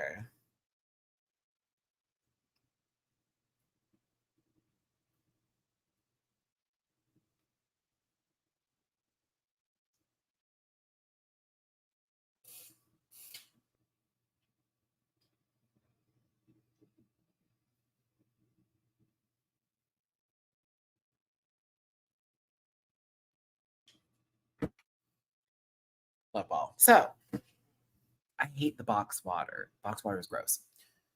I walk into the black, actually flies. So it's me, Rashad, and Ryan. Rashad and Ryan, they're a beautiful couple. God bless those babies. Watch me have that wrong too. Because Rashad's gonna watch this later and be like, Matthew. Hold on. And not in that voice. Don't do me, Rashad. Hold on. Don't do me like that. Okay, bam. Why I call your man Kevin? I don't know why. I don't even know why. Anywho, I stayed with my friend David, who's my photographer, who did those photos that you saw, that y'all gave me some love on. Thank you so much for that. And that was like my first time showing my ass like that too. So I was like, oh my gosh, I've got my whole booty out. And it was shown very well. And then I stayed with Rashad and Ryan for a couple other days in their home. They're actually moving, so congratulations to them. But I appreciate y'all's hospitality and support. But I was with them this day. And I actually paid for a friend to go to this love ball. C. Diggy didn't know if he wanted to go. I had to literally talk C. Diggy into it. I was like, you need to go, you need to go, you need to go. So he ended up buying his ticket. And then, of course, and I will read the text, Chris, that you sent me. Thank you so much for making me go, Matt, because it was worth every penny. Yes, it was. Because he's like thinking this is going to be some regular drag show. No, no, no, no, no, no, no. No, no, no, no, no, no. So the Love Ball is an experience. I wouldn't even say this is a drag show. I would say this is like a concert, if you will. If someone wants to clip this part and send it to Shea Kool-Aid, do that. Because I've been wanting to give her flowers and was mad I didn't get to see her at DragCon, even though I paid for my ticket for the Love Ball and just did not go to her booth because I was trying to do way too many things at once. Bitch, this was an experience. I watched lip syncing. I watched physical dance performances. I got to see now my favorite DJ ever because I have two DJs that I love down. And that's only if I've ever heard you do a set. I normally don't go, that's my DJ, unless I've been in a club and I've been there to experience the music. Because hearing it on your smart devices or on your like sound system, that's one thing. That's cool. But like being in the club with the DJ and you're like getting the vibe while you doing what you're doing, that's another level. So one of the ones I love, he's from LA. His name is Josh Peace. That white boy got drip, honey. Let me tell you something. That man can put together some of the best sounds, and it sounds love you, Josh. Shout out to you. But Miss Toto is my new favorite. Like Josh has always been my favorite, but that's all. She is now up there with Josh. I'm weird about DJs, bro, because I've been in Houston now, where it sounds like sometimes someone's playing the CD over again in the club, and we're getting the same mix that we got last time. Boo! I like to hear where it sounds like house going into hip hop, touching neo soul, gravitating towards pop, hitting a little bit of electronica, right back all over again. Like wrap up all my favorite genres in a beautiful little bow and then make a beat out of, Miss Toto is that girl. You have a new fan for me for life, Miss Toto. You have a new fan from me for life. This will also give you an idea of where I was at in the Love Ball too. I was very close to the stage. I'm at least 4 rows of people, 5, if you will, depending on where you at. I was right over there in the corner. So if you were at this function and you know me and you didn't say hi, I'm looking at you. I like highs. I like hellos. And I like hugs too. I would have gave you one. But like, baby, I was right there. I was right there. And when I say, Toto, you was chewing the Beyonce remixes, the Brat remix, there was so much happening. I was losing my mind. The fact that you had Riverdance in there too, you will always be one of my favorite people. You put one of my favorite Beyonce songs, and you made it look, and you gave it a whole nother flow. I was like, oh, where's that? Bounce on the dance. No hands. I'll step into the rhythm, be the club. Step into the rhythm. My tummy is hurting.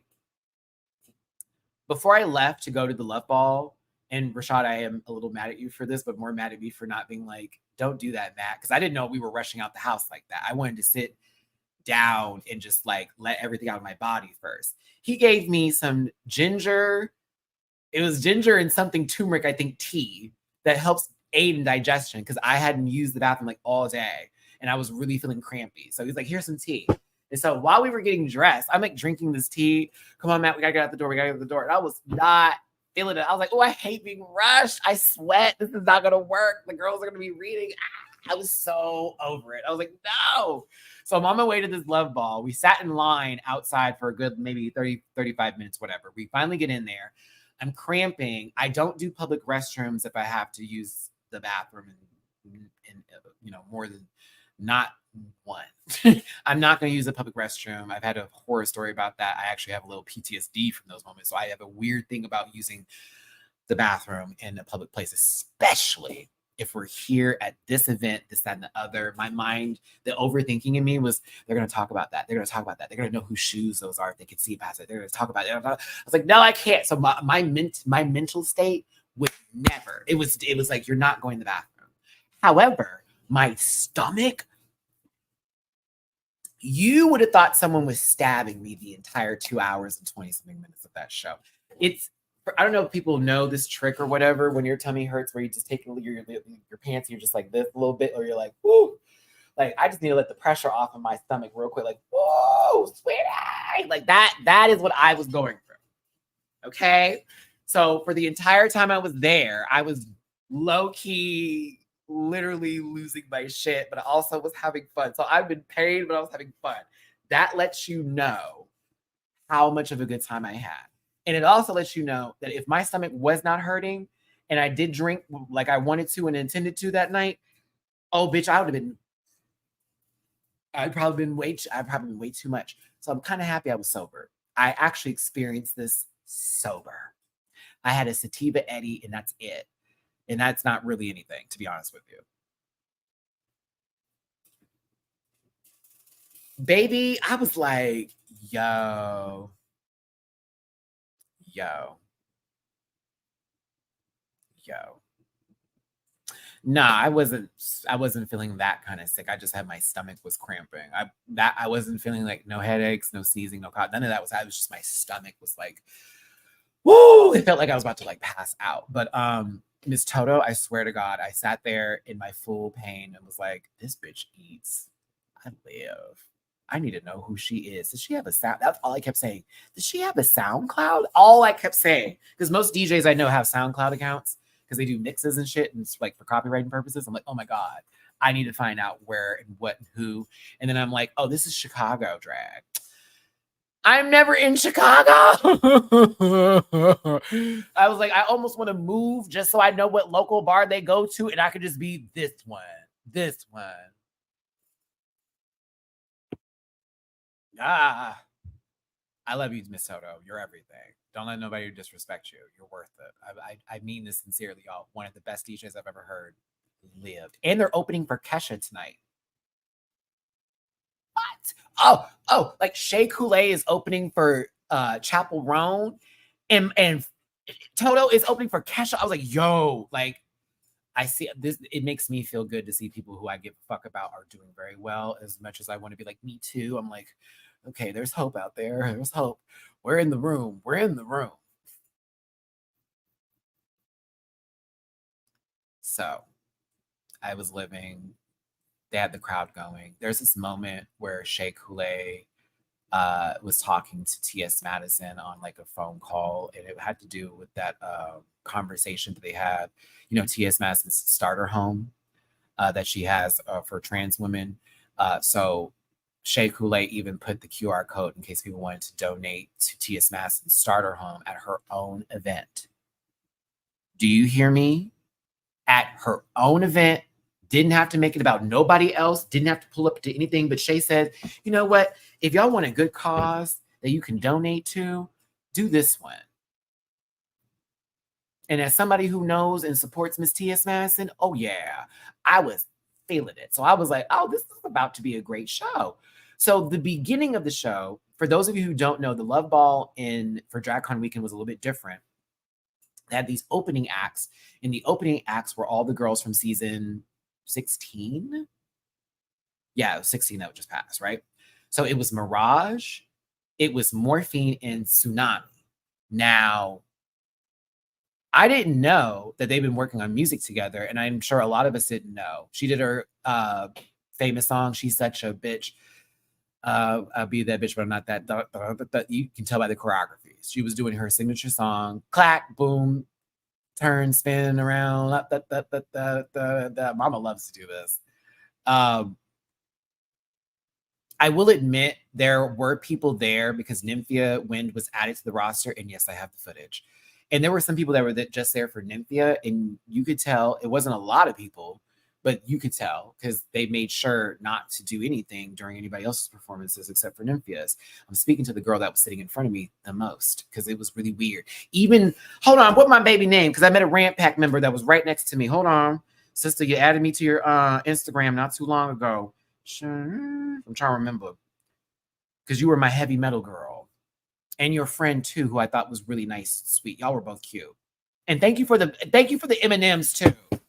Because my stomach was killing me. They went and got me some water and some M&Ms. That's a real rant pack member right there. Maddie, I know you're not feeling good. I was like, oh. I was like, you don't even know what you just did. You just added 10 years to your life. I was like, you don't even know. You just saved me. I'm trying to remember her name now. I had it not too long ago. Come on, Matthew. Come on with it. I know she messaged me. Matthew, I want to see her name. My baby girl has saved my life. I was like, oh my God, I'm about to die. This is supposed to be horrible. Excuse me. Excuse me. Why can't I find you? Oh. Unicorn. Sorry, I just saw a Unico. I'm sorry, I just saw your message on my Instagram. This is the infamous Marty. That's funny. Well, the other option was way too sugary for me, so the M&Ms were better because I had the peanut in there, and I think that was really helpful. Those M&Ms saved my life. Every time my stomach started to like yank itself like into I'm coming downstairs, the M&M popping them M&Ms, it was like okay, we're back. It felt like a goju bean, like the goji bean. Is it goju or goji? What's the sensu bean? What's the bean in Dragon Ball Z that makes not a lick of sense? It looks like a lima bean, but if they pop it, I got my energy back. It was that. It was very that energy. I was like, bitch, I'm about to die. But I still had a good time. Mirage did great. Tsunami did their own music, which I thought was dope, and I was here for Tsunami's performance. Also, shout out to Tsunami. She's really sweet. Senzu, thank you, DW. She's a sweetheart. Love her down. And I'm gonna probably be defending her to the day I die because our interaction was perfect. Like, very much did what it needed to do. Mm-hmm. But Tsunami did a good job with her performance, and then Morphine had that crowd up. It's kind of sad to know that this was Friday, and then what happened to Morphine? That was like Saturday night, if I'm correct, like after DragCon. Yeah, because and you know what? Something else about the Love Ball, and you're gonna notice how this happens. This transition, Shay, don't change this up. I think it's so smart because you make sure the show isn't going over time. You also make sure that the crowd doesn't lose the energy. It is so intelligent to do this. Bitch, when one person is done performing, the other one immediately jumps on stage. There was only one pause that happened. And I will show you why. But I mean, when I say it kept going and going, it was no chances to breathe. I love this. This to me is how I want to enjoy a show. We don't get no time to take a break. You better not go to the bathroom. Don't miss shit. Morphine was chewing though. She did her own music and then she did the body song by Meg Thee Stallion. Then they got together and they did their own music. And apparently they're going to be releasing an EP or a song soon. And Morphine's like, I'm going into reggaeton. I was like, okay, I'm here for it.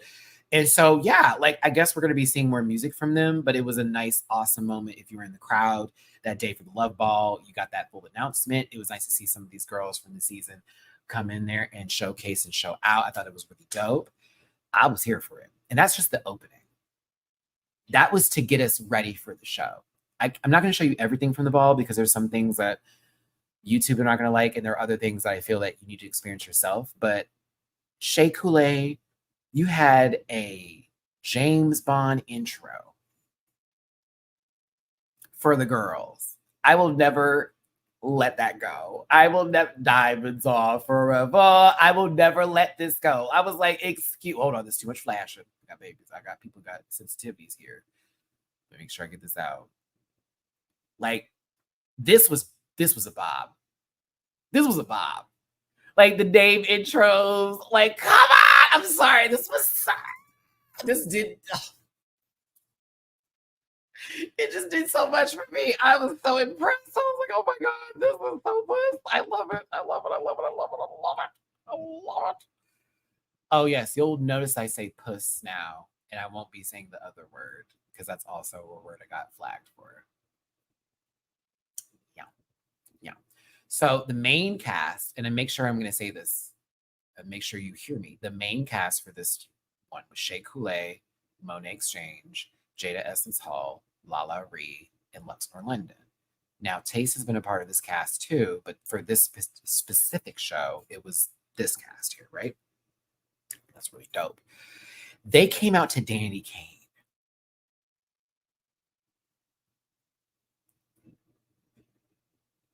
Do you see how everyone's phones are up? Like Shay, if you've never had a chance to just sit here for strip tease, yes, strip tease. Yes. That was a song, right? Yeah, that was the song. Yep. Yep. Look at how everyone's phones are. Like, bitch. Like we are locked in. It was packed, stacked crowd live up in this mother. Like it very much was.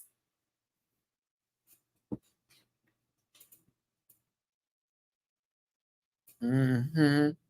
They were chewing it up, y'all. Sorry, I'm double checking because I'm still trying to find my ticket for this Crystal Ball. Like, I know I bought it. You took the money. You took my money, so I know you got it.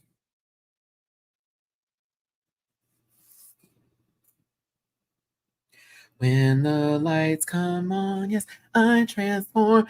Baby, I'm such a bad girl. That's one of my favorite songs from Danny Kaye. Bad girl, I can tell you. Yeah, that's one of my. Baby, I'm just a bad girl. Oh, bad girl. Yes. Jada was cutting up. Y'all don't know. Jada Essence was cutting up. Jada was like, I was proud of all of them. But Jada had me over here gagging. I was like, come on, Jada.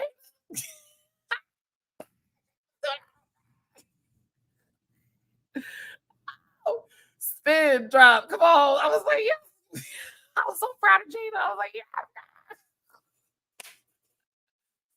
Monet gives like, I swear to God, I am now one of the biggest fans of Monet after this night too. Like her live performance is yes. Yes, indeed. Okay, let's get to it. I mean, walked off together. I swear to God, Monet gives me drag Sheryl Lee Ralph in all the best ways possible. Shea Coulee opens the show. Shea Coulee did not once lip sync to any song except for your opener and the closer. And the closer was Victoria Monet. The opener was Danity Kane. She sang all of her own original music. Yeah, Lala wasn't in the opening number, but we'll see them in a second. Shay, you look gorgeous. That was my first time seeing you perform live and singing live too. Yes. Yeah, yes. Don't I'm fully prepared to drag anybody that says Shay cannot sing and she's not a great entertainer.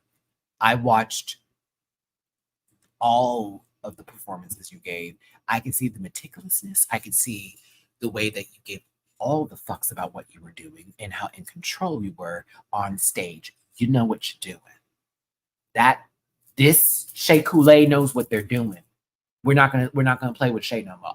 I was very much I was already a fan of Shay, but this was like me going in here going, I just want to see her do her thing now. Like I've seen Drag Race Shay. I've seen her walking around the con. I've seen her on other programs before as a guest star. I want to see her shit. This is how I feel about now. I need to go see Ben and Jinx's Christmas special. Now I want to do more of these events when it comes to drag. I want to do more of the production numbers that are the queens are putting together and not just well, Voss did this. No shade to them. It's fun. That's great. I went to the Voss events too now. I went to Work the World. I was there. But I'm just saying something about the way this was done, where it felt like I knew who the person was based off of what I've seen on TV, but not only what they have told us about what they want to do with their career in life. And it all come to fruition and all being done right there. It was, I had no notes. I was literally sitting here going, actually, I did have a note. It's for Nymphia. And I know Nymphia fans that she can do no wrong. She did stop the show, unfortunately, at one point. And I don't know if she realized what happened because she was probably thinking, oh, I forgot about what is supposed to happen here, but we'll get there. But Shay looked goddamn good. every time. Lux was the first one to come out, and Lux did her Gaga number. Judas, Judas, Judas, Gaga. Bum, bum, bum, bum, bum, bum, bum, bum. I'm gonna say this, Lux. I've seen you perform live before, lip syncing and this, that, and the other, and I've also seen you on Drag Race. Whatever time happened then to now, I think you for sure have definitely improved. It was already good, but you probably made it even better. Your stage presence and how you convey to the audience. I thought you were eating up every time, Lux. Every time. I was impressed. I was very much happy for Lux. I was like, yes, girl, she do. Now, Nymphia also doing Gaga. It was kind of weird. I mean, maybe they did this on purpose because Nymphia was doing Gaga and so was Lux. I'm like, is this Gaga tribute night? Because I'm like, we got Judas and now we're getting Marry the Night. And Marry the Night's one of my favorite songs.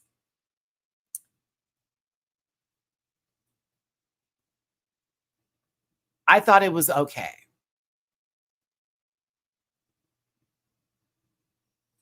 She did some of the choreo from the video. I thought it was cool. I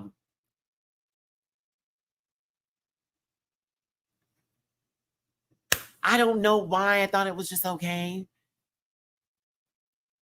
This I thought was cute. Whoever's phone this was, I think you're very happy. I was like, all right, she did you right. She did you right. But this is where it fell off for me. I'm going to show you. This is the part where I was like, okay, do we not know what is about to happen? She got a bottle of water, takes a gulp, spits it up, flings it in the air. Now, remember, they're doing quick transitions through the show. Very quick transitions. As cool as this is, do you know that damn near everybody had to jump on the stage and clean it immediately? And it did pause the show for quite a second, quite some time. No, I like Nymphia. I've met Nymphia before. She's very nice. I met her during DragCon weekend, actually, and I didn't have to be at her booth paying the $50 minimum. I got lucky.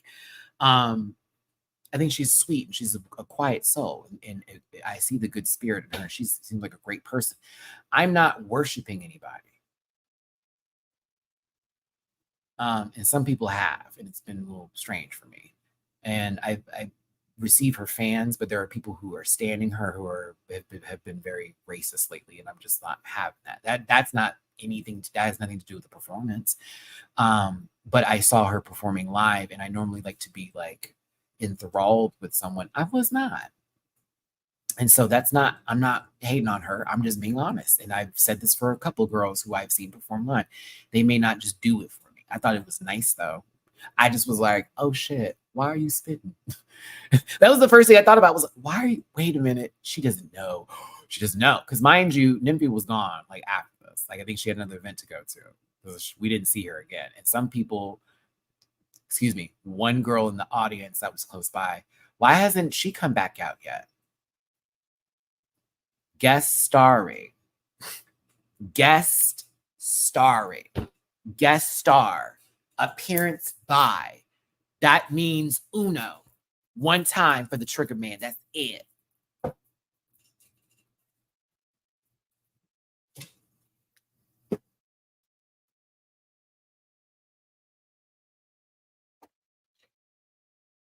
So the girl sat down for the rest of the show, and I'm like watching her, like everyone around me is looking like, I got strangers tapping me. Do you see that? I'm like, I'm not taking a picture of her, and I'm most certainly not recording this, but that's whack, and that was wild. Let me tell you something right now, and this goes to anybody, and especially to Miss Mama that was in front of me. If you came to a show that is a multi-cast of people for one person, don't go to that show. Don't waste your money. Don't waste it. That could have been somebody else in that room that would have gave everybody on that showcase the love and flowers that they deserve. Now, if you're tired, catch your Uber and go home. You sitting in a standing room on the floor while people drop their drinks, water, this, that, and the other. Come on now. Because, like, imagine you're out in the audience and you somehow catch a glimpse of somebody just sit. You're going to really focus on everybody else, but they're going to remember that one person that wasn't doing nothing. Because I can tell you when I was doing my drag performances, Piece of Cake, what was that? You can say it, 2 years now ago, at that drag con. No, I think it was previous year drag con. Not this year, but the year before that. I noticed the people that weren't doing nothing. There weren't that many. I noticed the people who weren't giving me no love. I saw them, but you know who I saw the most of? I saw the love. That's all I kept chewing it up. I saw the girls that were sitting like this. There was very few, very, very few, but everybody else was up. And so as me as an entertainer, that's who I gave my attention to. If you were at my drag show and you were like, why did Matt not go over to that side? Because there was a hater over there. And I'm not giving no hater no love. I'm giving everybody that show me love. Because love needs to be in a nice big old pool together. Let's just swim in love. You'll notice that you just keep on going. But you're going to have that conversation. There was just one bitch in the audience. Either way, I thought Nymphia did a good job for the people who really, really like her. I thought she was okay. You know, Chrissy Diggy's messaging me. Can I say something? I'm like, go ahead, say it. She was just okay. I'm like, yeah, and that's all right. It's not for everybody. Also, who's to say that Nymphia wouldn't give the most amazing, wonderful show too if she was able to spend time producing, curating it, and putting it together? This is very much maybe someone asked me to be a part of the show. I got one number I can do. It'd be a good time to do it during DragCon. I'm getting paid for this too. Bet, let's go. So no shade to her. I just thought it was okay for her. That was the only part of the show that was like, nah, it was all right. Everything else was perfection, to be honest with you. I thought Shay, godly Shay, you were, lady, you're amazing. I just love hearing you live perform. My God. Jada did Tyler Wata, Make Me Sweat, the first Black woman to perform that song.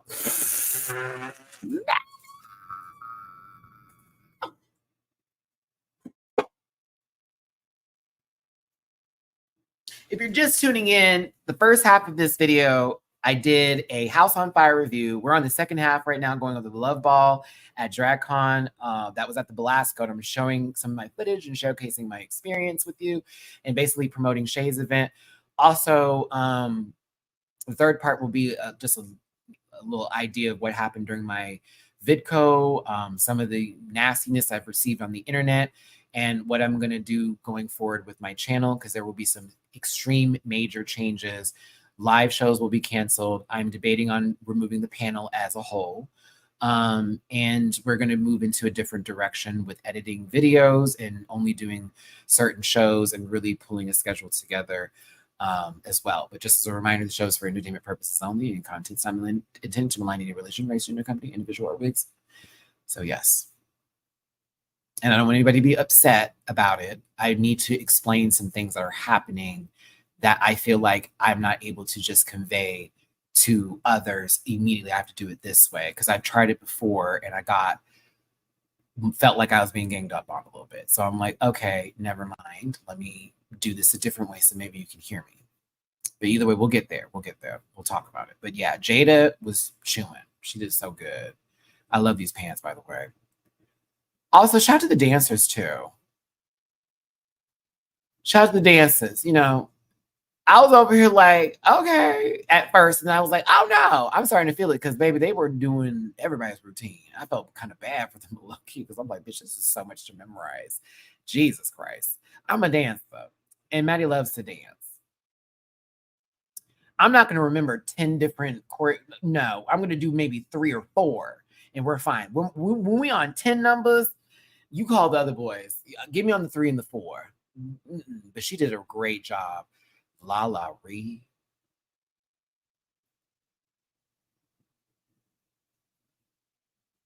Lala, I think you had my favorite set from the lip sync numbers. Like Shay never lip synced once, but like for the first half, the other girls lip sync. And and then Monet. Oh, I gotta say what Monet, but like Lala Ree, I swear to God, I was losing it in that audience. I was in so much pain, but going, yeah. When I say Baby Girl was playing some Magic 102.1 R&B for the girl, I was like, oh, okay, so she knows music. I was like, oh. We got the Cuff It remix right after this too. Oh no, Lala was eating. Choo choo choo choo choo. So good. Did that. Did that. Her stage presence is phenomenal. Phenomenal. Lala is phenomenal with her stage presence. My goodness gracious. Commands the audience attention and then some. Then she broke into the Cuff It remix here, and it was just great. Like whoever put the fans in the front for the girls, thank you. So many, just having such a good time. I was out of breath. I was losing my voice at this moment in time. Like, oh no. Lala Ree was doing a damn good job. She had this crowd hyped. Half them babies didn't even know what music she was singing. Talking about, oh, this is giving. Yes, be introduced into some real R&B. Woo, it was good. Lala, you chewed it up, sweetie. I was very, very happy. I was like, wow, this is good. Mind you, this is the first portion of the show that I'm showing you. They had an interlude in between this. Miss Toto came back out and DJ'd for a quick little like 15, 20 minutes. And they got right back to the show again. What part is this? Oh, yeah, this is, yeah, she went to the Cuff It Wetter remix because that's where the rain is coming from. Oh, yeah, we lost it. You don't listen. You can see our hand bitch. We were like, yeah, like, listen, we were doing the whole song with her. We were doing the whole song. It was almost like I was at the Beyonce concert. No, I wasn't. But I was close to that concert, a little close, all over again. So before the interlude happens, because Monet never lip synced, needed to Shay, but they came out and did their lip sync number from All Star 7. Old MacDonald Had a Farm. The only queen I ever saw perform live before that was in this group was Lux at an event that I was at one time.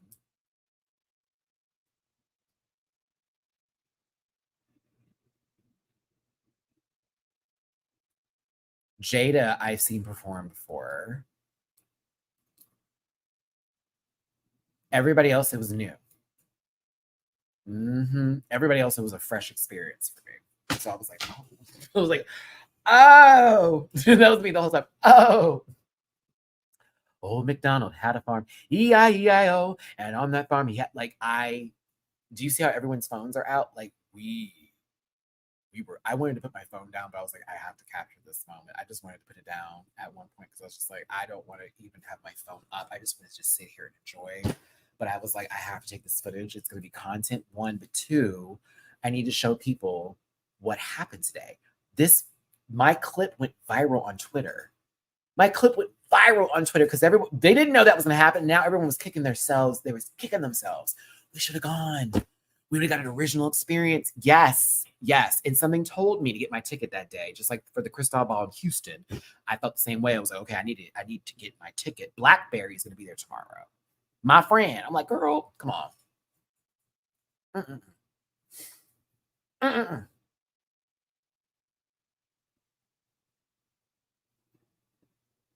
After this live, I gotta go check my Ticketmaster. Old MacDonald had a farm. E-I-E-I-O. It was really good. It was great, y'all. Great show. We go into like this interlude moment here. This was so cute. You can tell when I was doing like holding it this way and I was holding it that way. Oh, it was fabulous. Don't Monet give you Cheryl Lee Ralph tees, like a young Cheryl Lee Ralph? Cheryl look good still, but I'm just saying she give you like this young version of Cheryl, very professional. Also her stage presence too. Was it Rock Nation? No, I don't think Saphira thing is Ticketmaster. I don't remember getting it from no Rock Nation.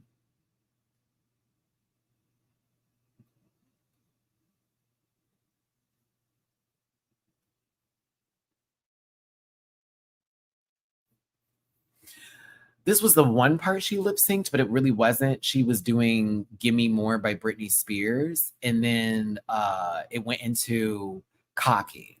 So she did Cocky live. Oh. Yeah, but like I would still have it though.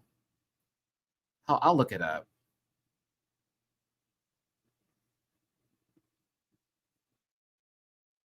I don't think it was Rock Nation. I think it was Ticketmaster because she even has it on her social media. Saphira. Another reason why I need to go to her show tomorrow. The Crystal Ball. Get your tickets today. I thought I already had mine though. Hold on, let me look. Let me look.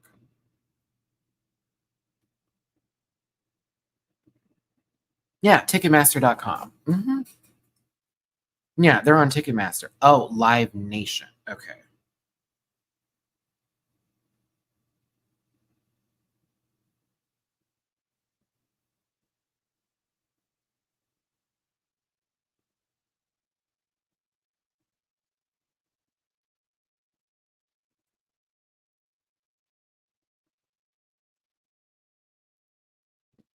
I found my ticket.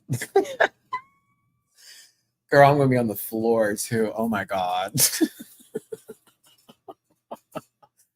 I hope she spots me, the audience. My friend was like, they do a lip syncing thing, Matthew. You might want to be stretched for that. And I was like, okay. Let me wear shorts too. In case I got a buck and got to show people what's up with my COVID lungs. Okay. No, I love how I say that and I wanted to cough. But no. She did Cocky. I thought it was great. Then there's apparently a remix with Lux. And I was like, huh? I didn't know that. I was like, huh? What the fuck is this? Oh, I was so happy she did Cocky. It's one of my favorite songs. That's actually my favorite song from Shay. Sick, man, because you cocky. Cocky. Oh, such a nasty beat. I wish the song was longer. But yeah, she did Cocky. It was a bop. Lux did this remix version and had her own verse on it, which I thought was very much giving what needed to be given. I was here for it. I was here for it. Where's Lux?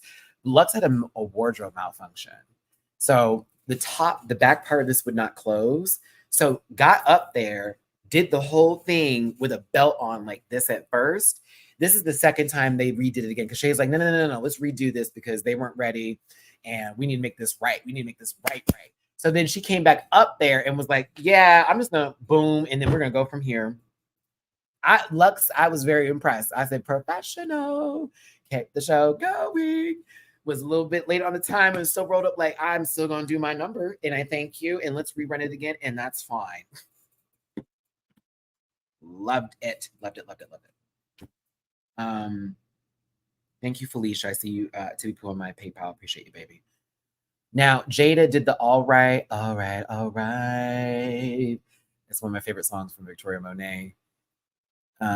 Think it embedded. Yes. Won't even get a picture of these 4K titties. All night tonight. Oh, I love the song so much. Oh, she was eating. Jada, you ate this up. You ate all right. Oh, you ate it up. Now, this is where my phone gets into 10% mode and Maddie has to make decisions. So I did not get the end of the show. However, I did record Monet in her live show prior to me missing it. Shout out to Monet. I feel like we're in the same leg game. Okay, gams. Monet can sing. Monet did basically her own music in this medley. It felt like very Beyonce MTV Music Awards coded. You know, when Mama did like, I'm gonna do the whole album real quick in like a 10-minute run. That's what this was. It was Monet literally did some of her singles, some of the songs that she hasn't released yet, and some other ones like for us. And it was, I'm talking about from song to song to song to song. The sweat stain that was in the middle of your tummy, Miss Thing, right here, because you was doing it. That dress was meant for somebody who is never wet. Never wet. But let me tell you something. You see how dry it is right here? Oh, no, honey. By the time Mama was done, there is a strip of sweat. I said, I know that's right because you was cutting up. Monet, you did the damn do. They end up closing the show with the Victoria Monet number. I was out of breath. I was tired. I was still in pain. I applauded. I could do nothing else but just go, you damn Skippy. You damn Skippy. You damn right. You damn right. It was so good. It was so good. If you get an opportunity and a chance to go to the Love Ball, Shea Coulee's Love Ball, I highly recommend doing it. highly recommend it. That was the best $41 I've ever spent on a show. And I low-key have spent the same price on Saphira's show. So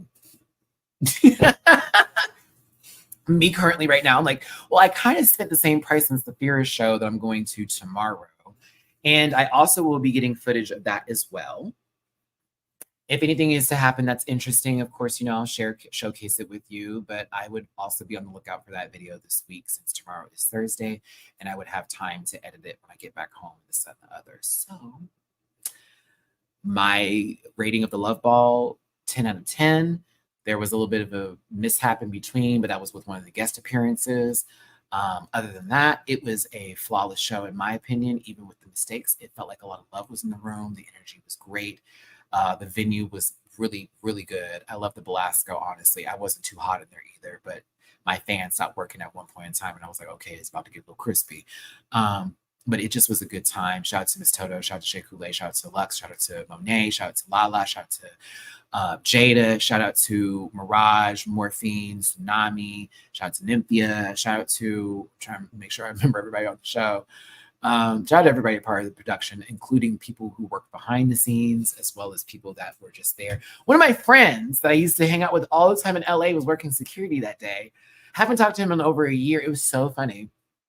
I'm like walking up, I'm like, Jamariel? I was like, wait. And he's like, oh, hey. I'm like, okay, she at work. Let me not do her. Let me not do it. Because I wanted to be like, Fred, what is going on? You at work. Let me not do you like that. But it was just so funny seeing him there. I was like, wait a minute. I'm seeing everybody today. But yes, it was a really great event. Shout out to my friends that went with me. We all had a good time. They all thank me, Shay, by the way, for like being like, Matt, thank you for suggesting this because it was such a good time. What a good way to wrap up DragCon that Friday. Exactly. And so now I'll be on my way to see Miss Saphira tomorrow. Miss Saphira. Hold on a second here. Saphira.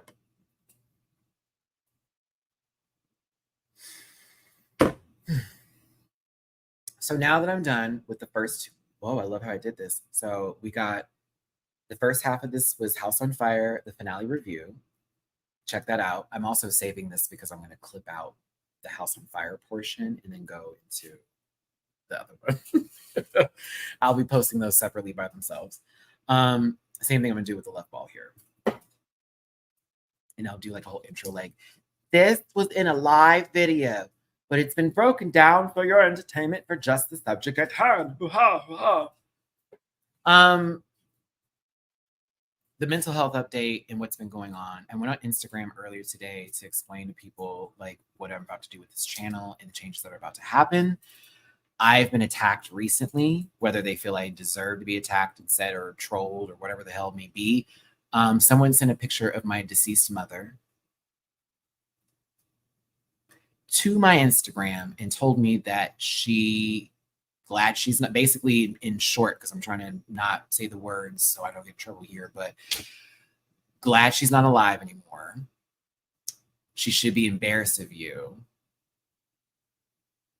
And it was just very much do harm to yourself. Blocked me, can't respond back, can't report it.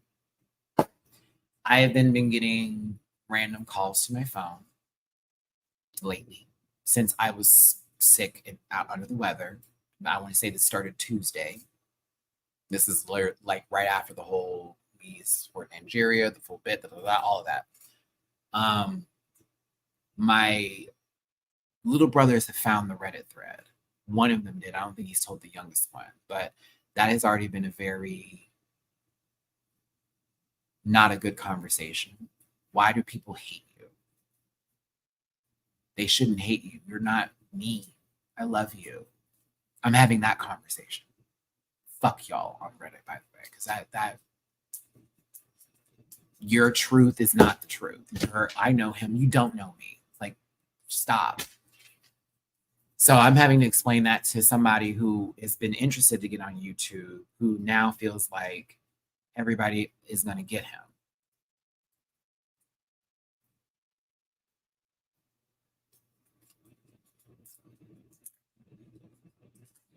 I had someone threatening to dox my home and where my family lives and where my dad lives. This is why I got upset with Gabby during the live stream. And then I got attacked from someone going with friends like Maddie, who needs enemies.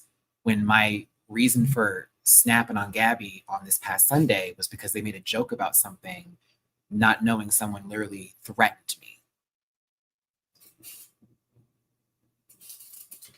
So I got a lot of flack from this panel. I got a lot of people sending me messages saying I don't make it fun anymore and they only watch for the others. I don't know if it was a bunch of troll accounts putting that together.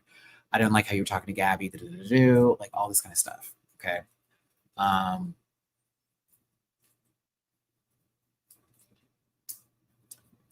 I can't joke about things that have been threatened towards me, and I can't joke about stuff. And when I made the comment, if you had a platform, you know what I'm talking about. That wasn't a drag. That was an actual, you are really not understanding how what you said that you thought was playful is actually fucking dangerous.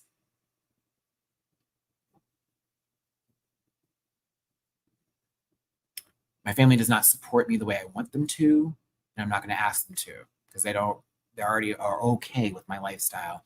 But some of my family members have found out about my drag currently, and it's being very much thrown at other family members that are closer to me's faces. Like, did you see what Maddie's doing? Do you see what Matthew's doing? What is his name? What is this going? This is not of God. This is not of who we are.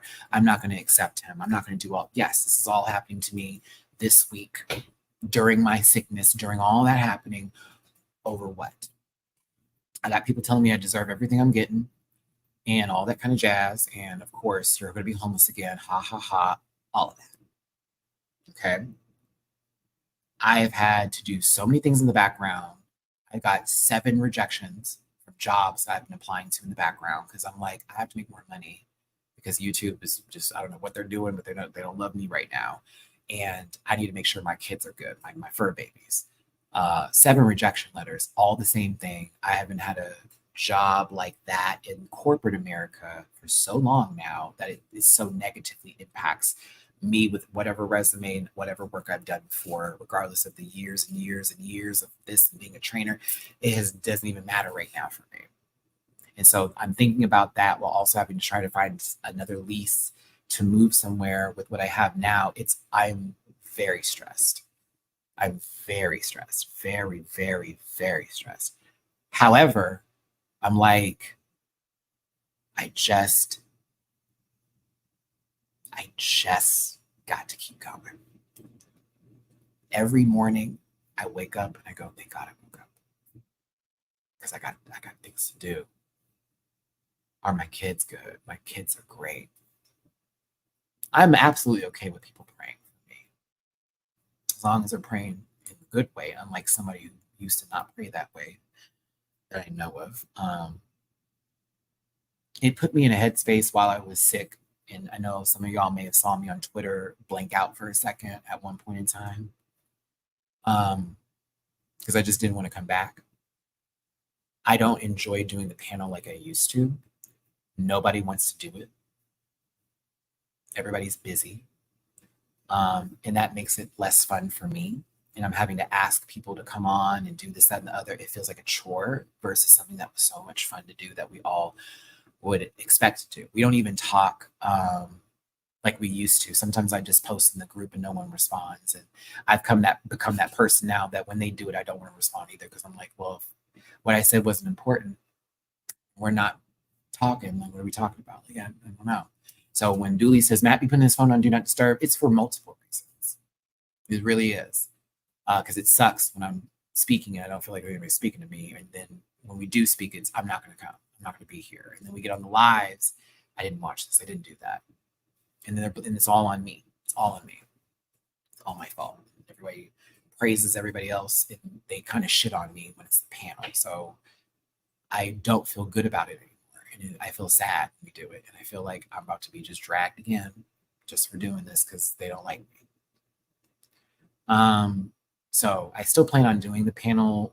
I'm trying to figure out how I want to do this, if I want to keep it going or not. I'm really praying on it. I don't want to add people who I don't know like that on my show. That doesn't make any sense. even if you're my rant pack members, love you down. We're not there. And so it's already to a point where I'm like overwhelmed with making sure everybody's happy, but I'm not. I haven't had a Sunday to myself in a very long time. And when I do get Sundays to myself, it's very rare, few and far in between. And that one day can mean a lot, especially when people are always off that day, but you're telling them 4 o'clock, I got to do something. So it's a little tough. I'm trying to figure that out, but I want y'all to know I love doing the panel. I've loved since I created that show during the pandemic, and I love that I get to showcase and share my friends with you, and we get to talk. I don't like being disrespected. I don't like being disrespected for no apparent reason. I don't like it when people use my friends against me. I do not like when narratives are created around misunderstandings, and I don't like having to argue with grown fuckers. I don't. You're grown. A lot of y'all, this one person, I know you old enough to know better than the shit that you wrote on my page, but that was that shit right there. I was about to wrap it up. Called me a horrible friend to my friends. When you don't know what I've done for those people. How dare you?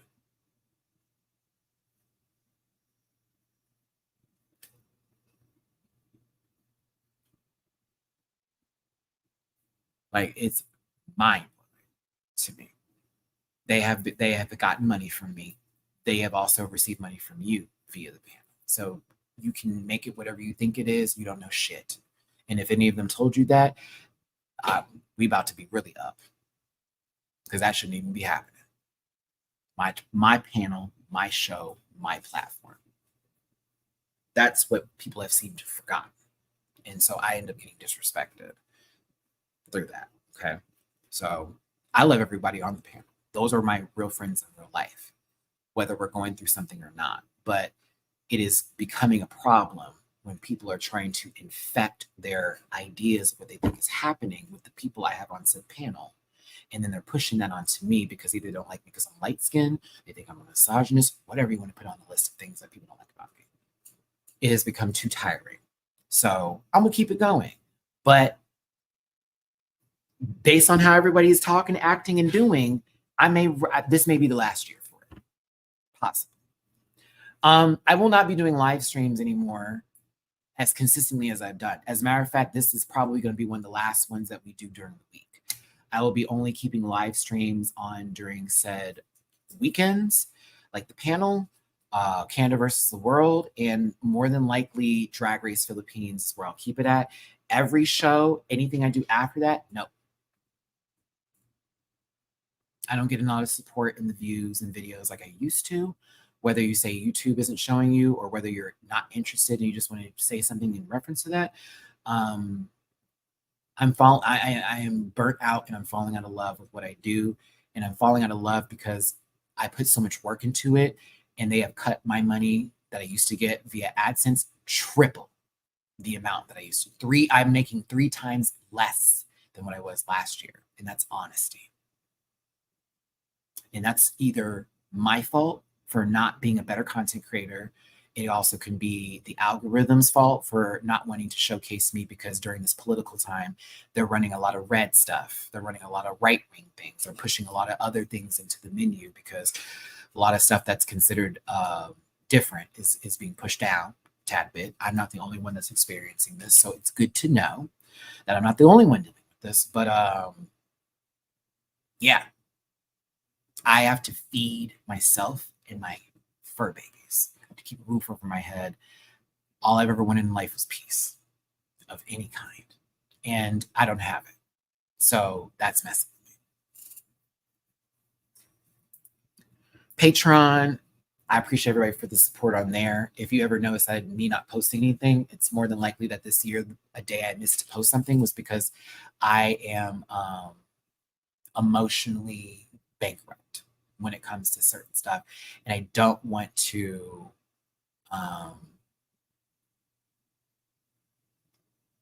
be on the camera and cry through a reaction when I'm like very upset. So sometimes I've missed reactions because I just needed to take a moment to breathe. Because I'm like, I can't even breathe. I actually spend a lot of time to myself at home. I don't really go out like that. Okay. But the main thing about all of this is that people have put my family now into this. They have done more than just insult me as a person. They have threatened me. There is no protection that I'm getting whatsoever. And so it has come to the point where all of the things I didn't want to happen are happening, and I don't know how to handle it. So I'm taking a step back in terms of going live so often and having these live conversations. There will be more edited videos posted to view. If, like I said, if I do go live, you will know when and why and how, but I'm having to do some major changes with this channel. I'll also be doing more lifestyle videos, like what I do in the day, especially with working out and me trying to like get my body a certain way. I want to start chronicling that journey. And I also want to start actually chronicling my cats' lives too, and like do like weekly videos on them. I appreciate that, Drewski. My therapist, because they have seen how much I make, because I had to be very transparent with her a couple of days ago because we were talking about money and that being one of the reasons why I was upset. She was like, well, why? And I was like, I showed her the difference from this year and last year. She's like, Jesus Christ. I'm like, she's like, what happened? I'm like, they changed so many policies on me, and these live streams are no longer being celebrated. And it's like, we have to pivot immediately, you know? And for me, I'm a person, a creature of habit. I love when I get into the like rhythm of something, just keeping it going. And so it's been a very hard pivot for me to go back to. And me being very overly critical of everything I do, it's very tough. So, but yes, I'm not giving up, regardless of the people that want me to and all that, and even me. I'm not giving up on this. I have worked my ass off for this channel. I have literally developed one of the most amazing communities that I can think about. I have queens from the show that talk about the rant pack.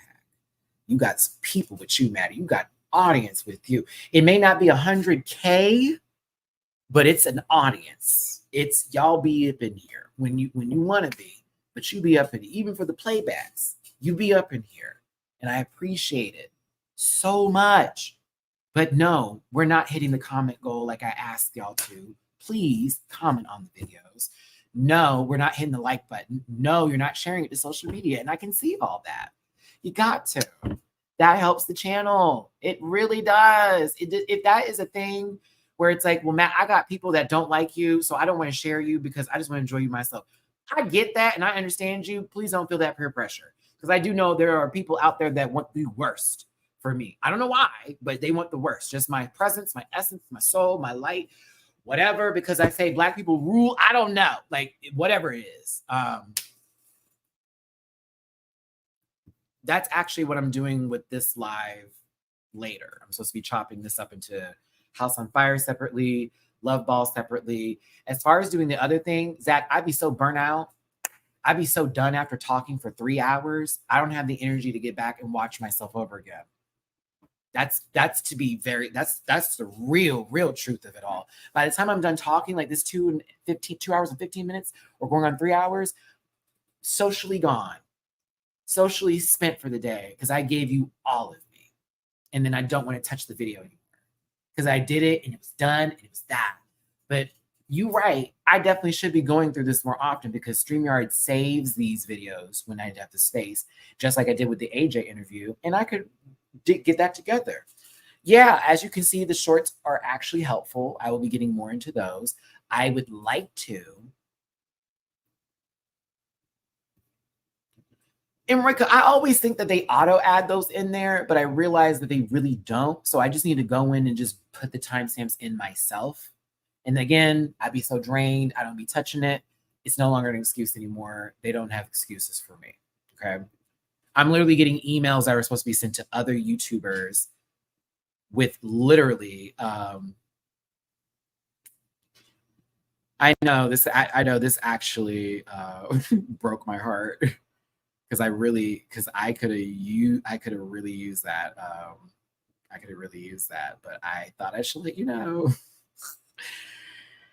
Thank you, Drag Tea Serve with Matt.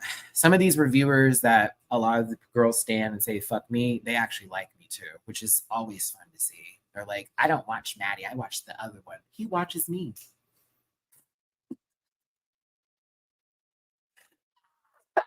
He watches me. She watches me. They watch me. I watch them. We support each other. But you want to make it a thing. I don't have beef with no other YouTuber unless they want to just directly have beef with me. One of them on something wanted to, but they ain't doing shit. So it is what it is. I don't have it. I don't want it. It's not for me. Do your own thing. Don't bring me in your shit. I ain't a part of it. I don't want it. You try to make money like me. What are we doing here? Girl, be crazy.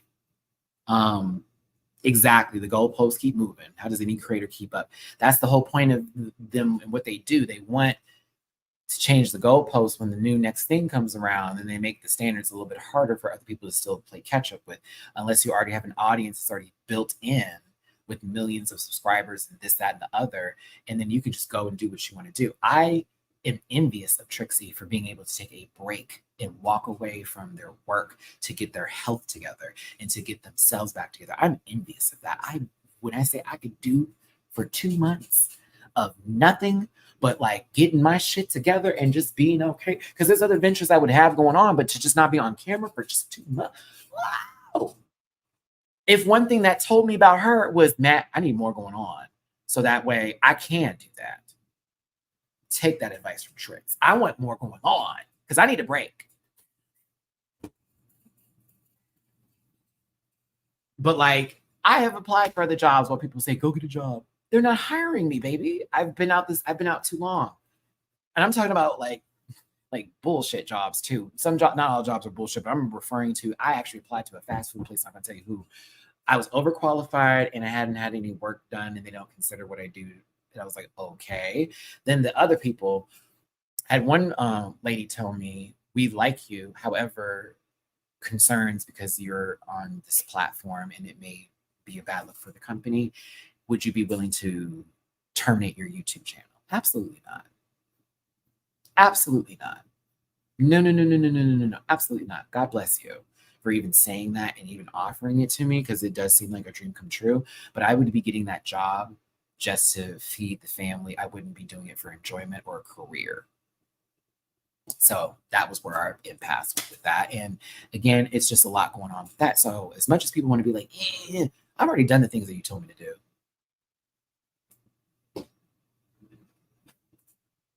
So me currently right now, I just want to pay my rent tomorrow, make sure this phone is on, and go to this crystal ball. After that, I'm already like going pretty much balls to the wall, trying to find a new sublease, another place I can stay and make it a long stay and not some sort of, oh, we do this month by month. No. Let me sign this contract for about a 5-year run, or at least 2 years, or at least 3. We'll go from there. Maybe I can lease to own, whatever the case may be. But like that, I want to do. My kids are my number one priority right now. And I got to get this car fixed. I was debating on making a GoFundMe for my car because it's $800 worth of work. And the promise I got from a family member, I'm not going to say who, was completely lied about. And so I'm having to do everything all over again. It's almost like I had to start back from ground zero. But I got to get the car working. I have to get the car working because if I don't have a car, I can't move. I can't move my stuff. 1, 2, I can't get another job. I was trying to Uber Eats. I was going to do Uber Eats driving. I still plan to, but I need to get this car back up and running because that's extra income. I'm like, bitch, I can make some money off that. I can make an extra $200. Like, that's the kind of shit I'm talking about, where I'm like, if I could just get this back to where it was with the car, I wouldn't even be complaining half the time. But it's like, I had the car break down, then the whole, well, you got to do this. I'm sorry. I hate to tell you 90 days in advance, but here you go. And it's like, oh, okay. And then everything that's been happening with YouTube. So it wasn't like I got a chance to just go focus on one thing and then come back to it. I have stacked things on top of stacked things on top of people now threatening me and then sending pictures of my deceased mom. So like, if you can understand where I'm coming from right now, I am beyond stressed. Super chats extremely help. No one's dropped one today. That's fine. It's fine. If you did though, it really would help. leaving the comments really does help. Yes, that the algorithm pushes more when people comment on videos, and they try to push the videos out there because they see people are engaging with it. Yeah, purple eat it. That's what I'm saying. That's what I'm talking about. Like, I have already put in, I could do 5 hours in the car and do that, and then boop, boop, boop, boop. But it's the car. It's the, you now need to find this. It's now the, it's like, yo. That's me right now. Like, yo.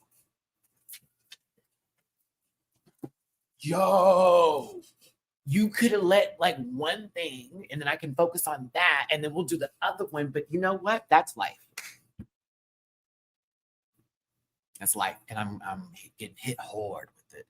Someone said the universe is paying me back. No, it's not. This is just simply a whole lot that just got tacked on top of me. I'm one of God's children, and I am very much blessed because you have seen me in the worst of situations make it through.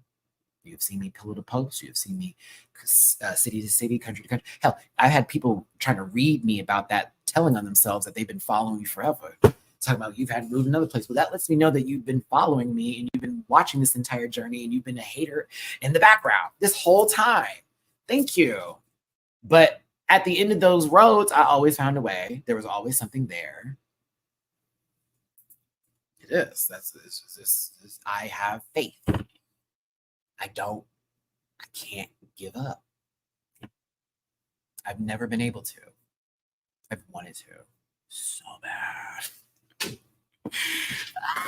I blame my father for this. I have wanted to just give up and just go and move around and do whatever, but like something keeps saying, absolutely not. You've put way too much work in. You have done way more.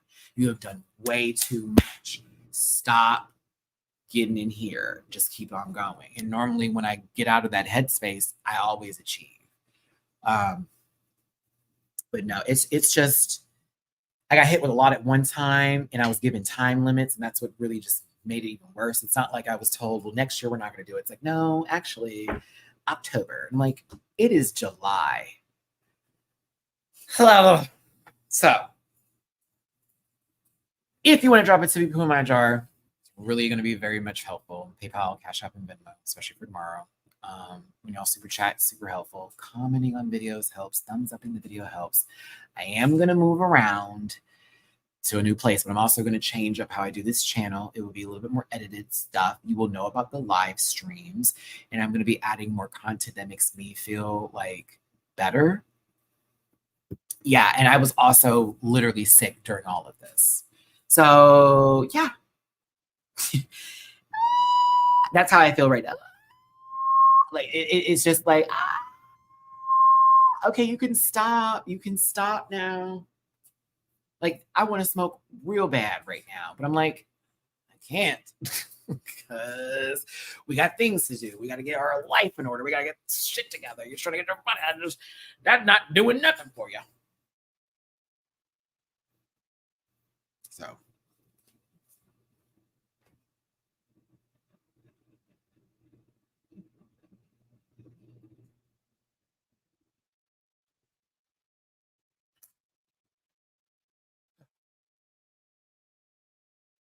So it's a lot.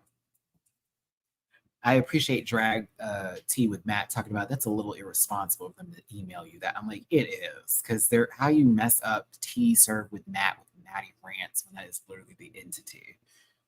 Girl. And see, that was one of those moments right there that just happened with that email where I was like, everything's coming up new. Whose video is that? That's where it was for me. I was like, oh, whose video is that? That's not my video. Ooh. I hope he does it though. That'll be cool. I can't wish ill on nobody right now. Not even, I want to wish it on people that don't like me, but I'll leave all that room for them to be gross. That's not for me. That ain't for me.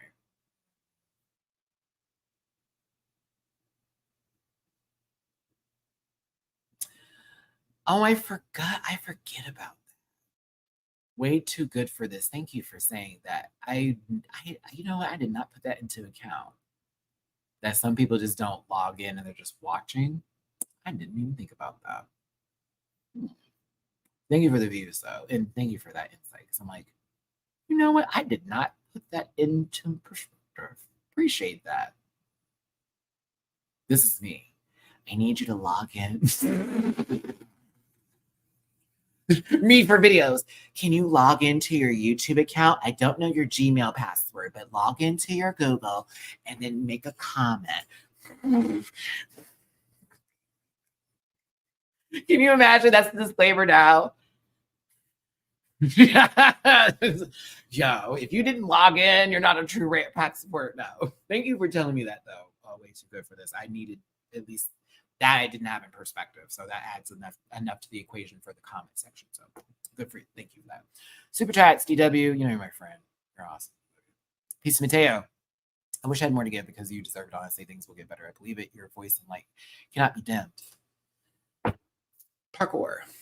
No, you're right, though. I've been blessed with a gift and I need to continue sharing it. And there are people who are envious of said gift as well as jealous that people love me and like me and want to listen to me. And they'll do anything they can to hurt and harm me. So that is true. And I shouldn't let those people really get to me. You brought my mom, you brought my family up in here. You're threatening me. Like, over what? Injury one, and that takes you out? Creep. Gross. Yuck. Ew. Like that's the part I can't jump on the bandwagon with. Where I'm like, how and who and what, where and why. It's disgusting. So yeah, be mad at me. Whatever. I'm going to make sure, and y'all hold me accountable here, that all that love that y'all show me, I give you that energy and nobody else. Someone throwing me some nasty shit, I ain't taking it. I'm just going to give y'all love because that's where it really needs to be focused at, to be honest with you. And I'm embarrassed that I allow others to get under my skin, but that is the sensitive soul in me.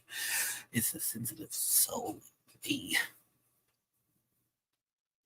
I might wear this tomorrow. I need to wash this because I need to wear something that I'm not going to sweat in. Shanta. Gorgeous, by the way. Sending love to you, Maddie. By the way, your new pictures are everything. Keep doing what you do. Thank you. Oh my gosh. I was proud of those pictures. I was like, David, we did that. I'm like not a professional model or anything, but it's like, I think I look good. I just want to share a little bit with you. Something like that.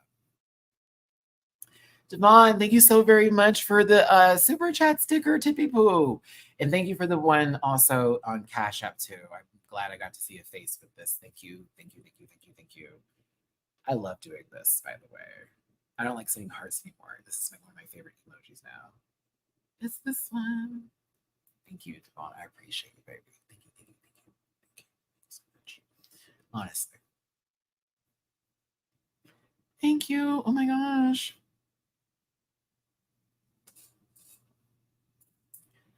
Listen, hey.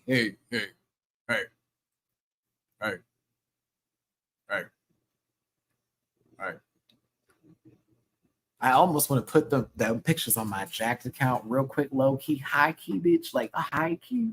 But like, it's Texas. The girls act differently. But like,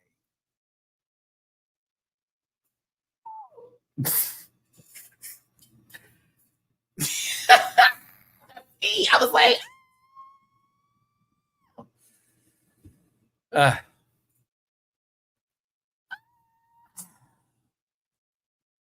that's what the Pisces tells me. He's like, I don't know how you do it.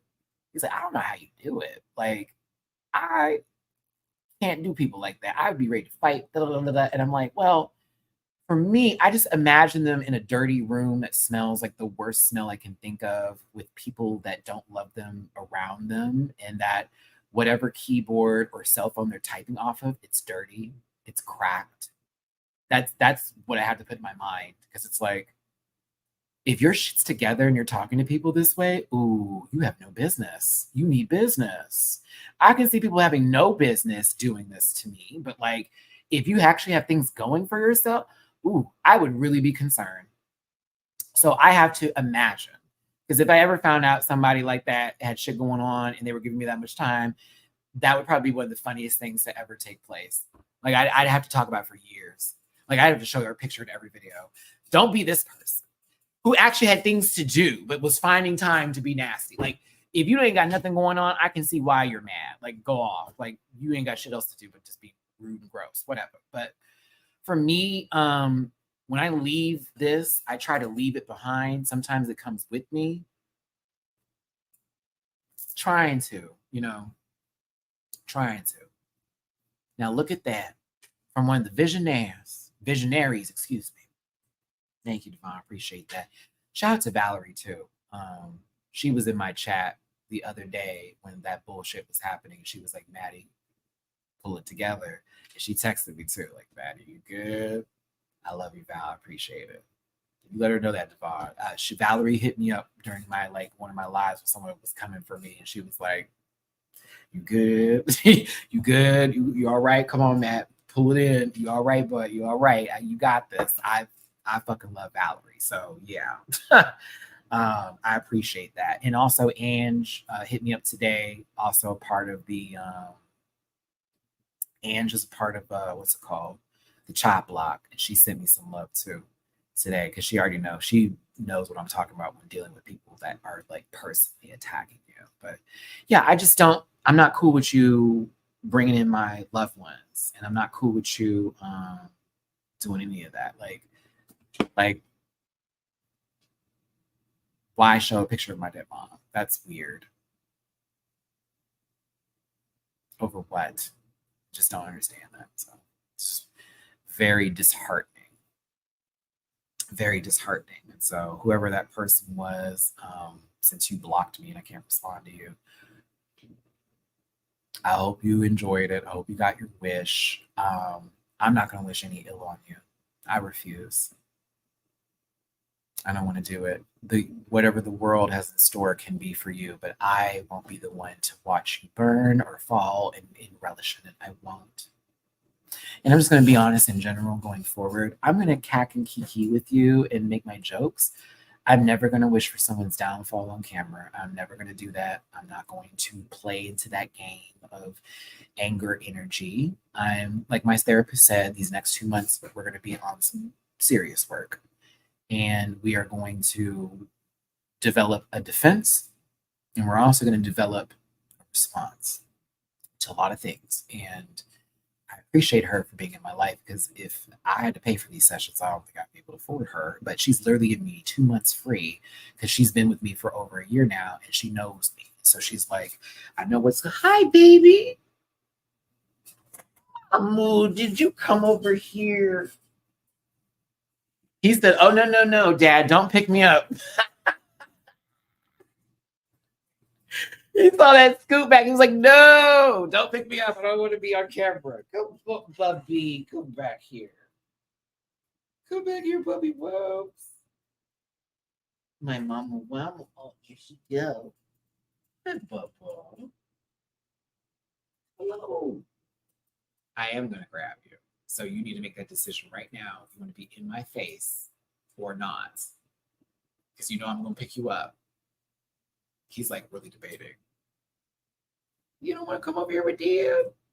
Yes, you do. Yeah. Hello. Gotcha. Ha ha ha ha. My chubby bubbies. My chubby bubblers.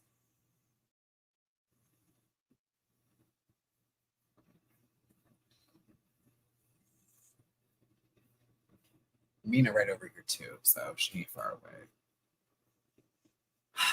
They have been my saving grace while I was sick with the Vita, as well as even this morning when I was like, I'm not going to get out of this bed.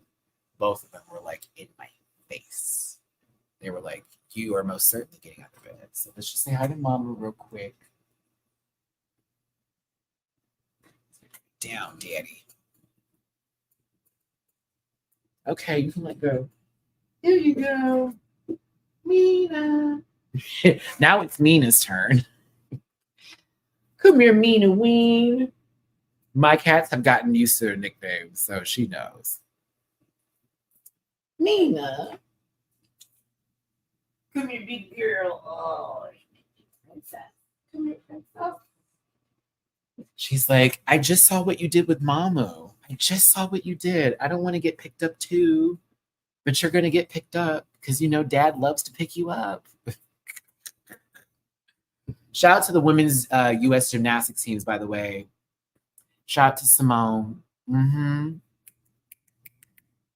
I love that clap back she had for that Michaela or Mackenzie girl. Like how bitter do you have to be?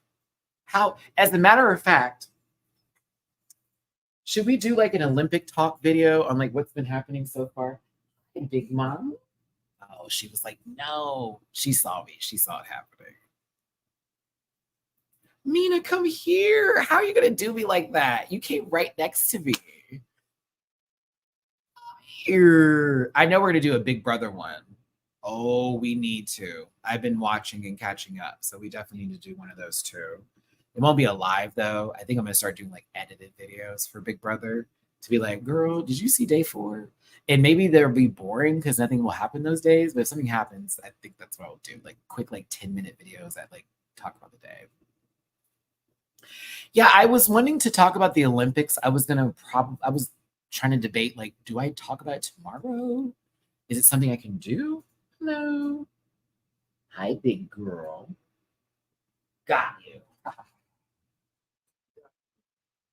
got you.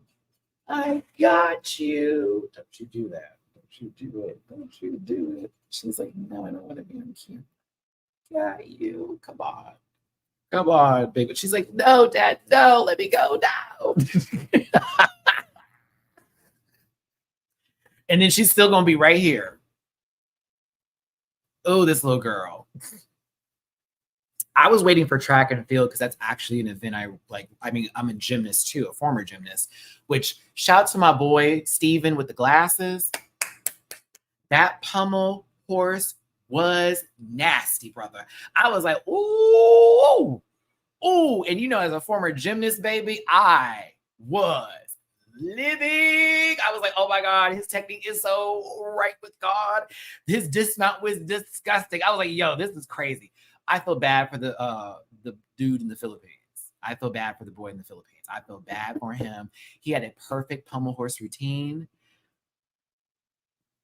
And that dismount, ooh, I was like, ooh, no, he was literally right there. He was almost finished. He was like, I mean, a flawless routine at that. And then that dismount, it was like all his arm strength just gave up. I love how Steven took off those glasses and was like, watch me do me. And what was even more like, see you next Tuesday, what was so severe is when he was finished celebrating, he said, where are my glasses? Keep. Oh. Oh my gosh. Okay.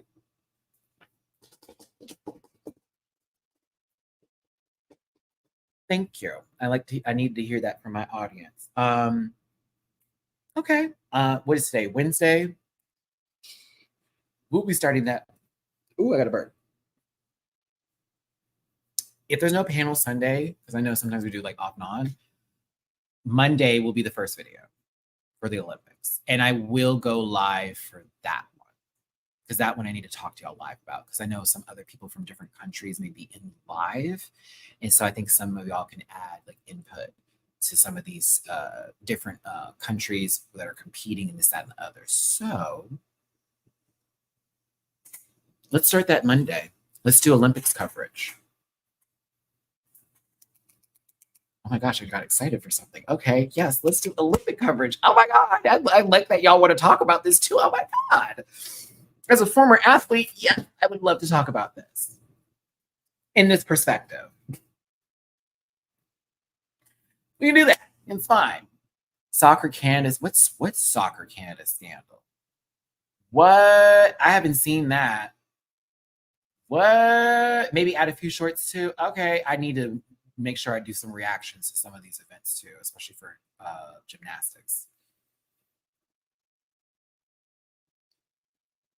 On that AC thing, what do you mean? I know you're not talking about the National Black Journalist sit down with Donna Lista. That was embarrassing for both. Should have never. Oh, I didn't see women's rugby, but I saw that. Was it our Samoan sisters from New Zealand? I don't know. They may not be Samoan. I saw that the New Zealand got gold, right? I saw them doing the I forget the name of it specifically, but I saw that shit and I was like, oh, I was like, they better. I have not seen women's rugby yet, but I wanted to, but I think they got gold. The New Zealand got gold in that.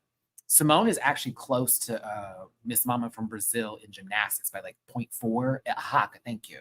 I'm kind of gagged. Like I was like, ooh. I was like, ooh, this is going. Ooh, that was the ooh. I was like, ooh. We may have an actual battle. Oh, we may have a battle for gold. I want Simone to get it. She's already to go. Soccer Canada scandal is foolish. Remember the Houston Astros? Oh my God. So they cheated? Because you know I'm from Houston. And we love to be proud of our sports, girl. But Maori, thank you, Zara. That's why I was like, not Samoan. I was like, thinking it's Maori. My bad. You have to see the USA final play. Shut up. Okay, I think they have, because I'm an Xfinity customer, they have some of these on demand. I have to catch up on some. I've been watching gymnastics in the background because, you know. Oh, I've seen the shooters. Baby, that shit is so dope. Hold on, you looking like a whole anime character with your, like, you got a flipper right here to blind this eye. You got the magnifying glass to catch the shot. I'm seeing these poses too. I'm like, what is this? I was like, oh my God, this is everything. Okay, I got Peacock too. It was dope. I was like, yo, I'm watching this event because they look cool. The girls in South Korea were eating, mama. I was like, yeah. Y'all look so dope. Like it's too much. It's so good. I was like, okay, this is too much. Too much. We are happy. That game was trash, David. I'm sorry. Okay, I gotta go. Lionel, thank you for the tippy poo on Cash App. Keep pushing, Maddie. XO, love you. Thank you, baby. I love you too. God bless you. Thank you. I got to make sure I have everything set up for tomorrow. Let me make sure I got these tickets for the Safira Cristal Ball. One girl was pooching. What?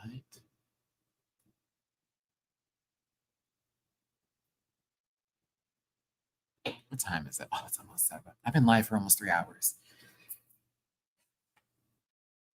I said that like it's not normal.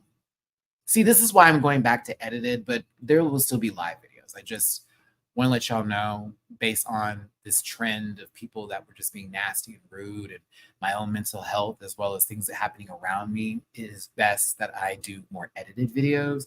I will still have a few lives available. The panel, I'm figuring that out. Because I don't know. It's not about me wanting to do this. It feels like everybody else is not really caring as much when they may not feel the way I feel or how you feel about us all coming together to talk about our shows. You know what I'm saying? And so it's a little painful in this process of figuring out, are y'all bored? Do you not want to do this anymore? Do you want to bring up more topics? Do you want to do something else with this? If not, just let me know. Because if it turns into, well, I'll just tell Maddie I'm not going to be there for a month, or I'm just not going to be here for a couple of weeks. I don't want to do that in a month. I hope I continue it too, but I don't want to feel like I'm forcing people to do something or making them feel bad. So they got to come in and then talk about the show. Maybe I'm making the experience bad for them too. I just need some answers to that, because for me, it doesn't feel like everybody wants to be there. And it makes me feel like I'm having to pull everybody like, come on. And I don't want to do that. So that's just where I'm at. It's not even being rude. It's just I'm trying to make sure that they're not just being kind and like, well, maybe, but also, are we all good? Is everything all great? If it's not, then let's get on it. Let's fix it. Let's do what we got to do to get where we need to be. So, sure, Crash. But yeah, I don't know. When you say something with a lot of love, that makes me feel some kind of way. Um, and I'm hoping it doesn't have anything to do with the previous conversation we had where I backed out of that conversation because I didn't want to go through with that. I'm hoping it has something to do with the channel. As long as it's not personal, I'll be here to receive it. But if it's on something where I feel like you don't know what you're talking about, I may not receive it. Just saying. Okay.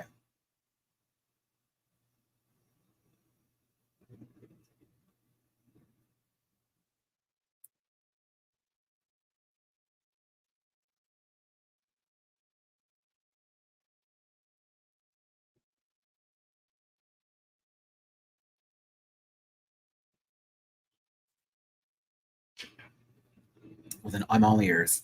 All right. I gotta go. I flip and love y'all. Thank you for those of you who tipped. For those of you who are in the comment section and live today that were giving some really good love and that were just showing some support, also holding me accountable. I appreciate that, or at least giving me like, hey Matt, I'm not doing this because I'm not logged. That helps me out tremendously. So trust me. Kagan, Kagan, Kagan, Kagan, big hugs. Kagan, I'm sorry, I'm just seeing your name. Oh my God, Kagan, huggy hug, huggy hug. You know I hug Kagan. A little side to side action. Kagan, how you doing? But yes, one step at a time. Yeah, one step, day by day. We're gonna make it through. Watch me have good news in like a week or two. Be like, Matt, what? I'm like, I know. Like, you never know what's gonna happen. So, I will never get over that cake you made me, friend. I will never ever let that go. That is a forever memory for me. Never forget it. And it tasted so good. And now I'm like, I need a sugar-free one because I'm fighting the best, trying to make sure we don't get it. Oh. That cake was so good. And I love strawberry cake. Oh, so good. Okay, sorry. I love it. Love it. It is the core memory in my life. It is Crash. That birthday in San Diego, that entire thing is like one of my core memories of never let go of how you felt this time. That's one of them. Okay. Merry Christmas. Happy Hanukkah. Veterans Day.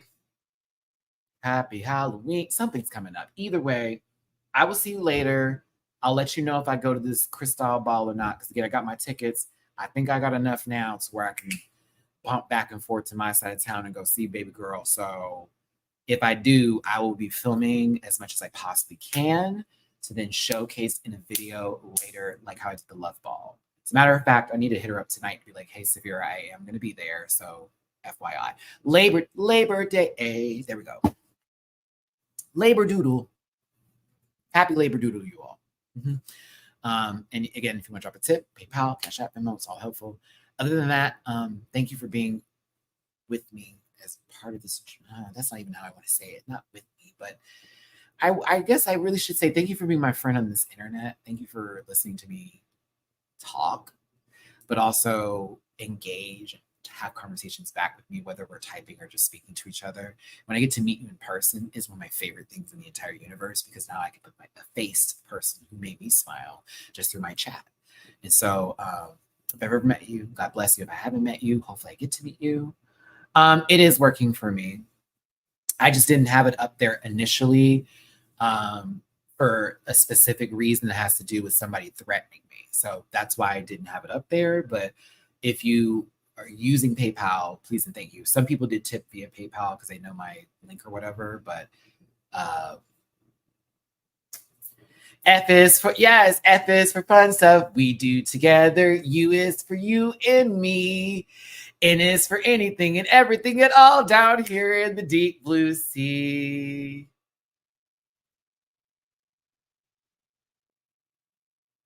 I love that y'all know that.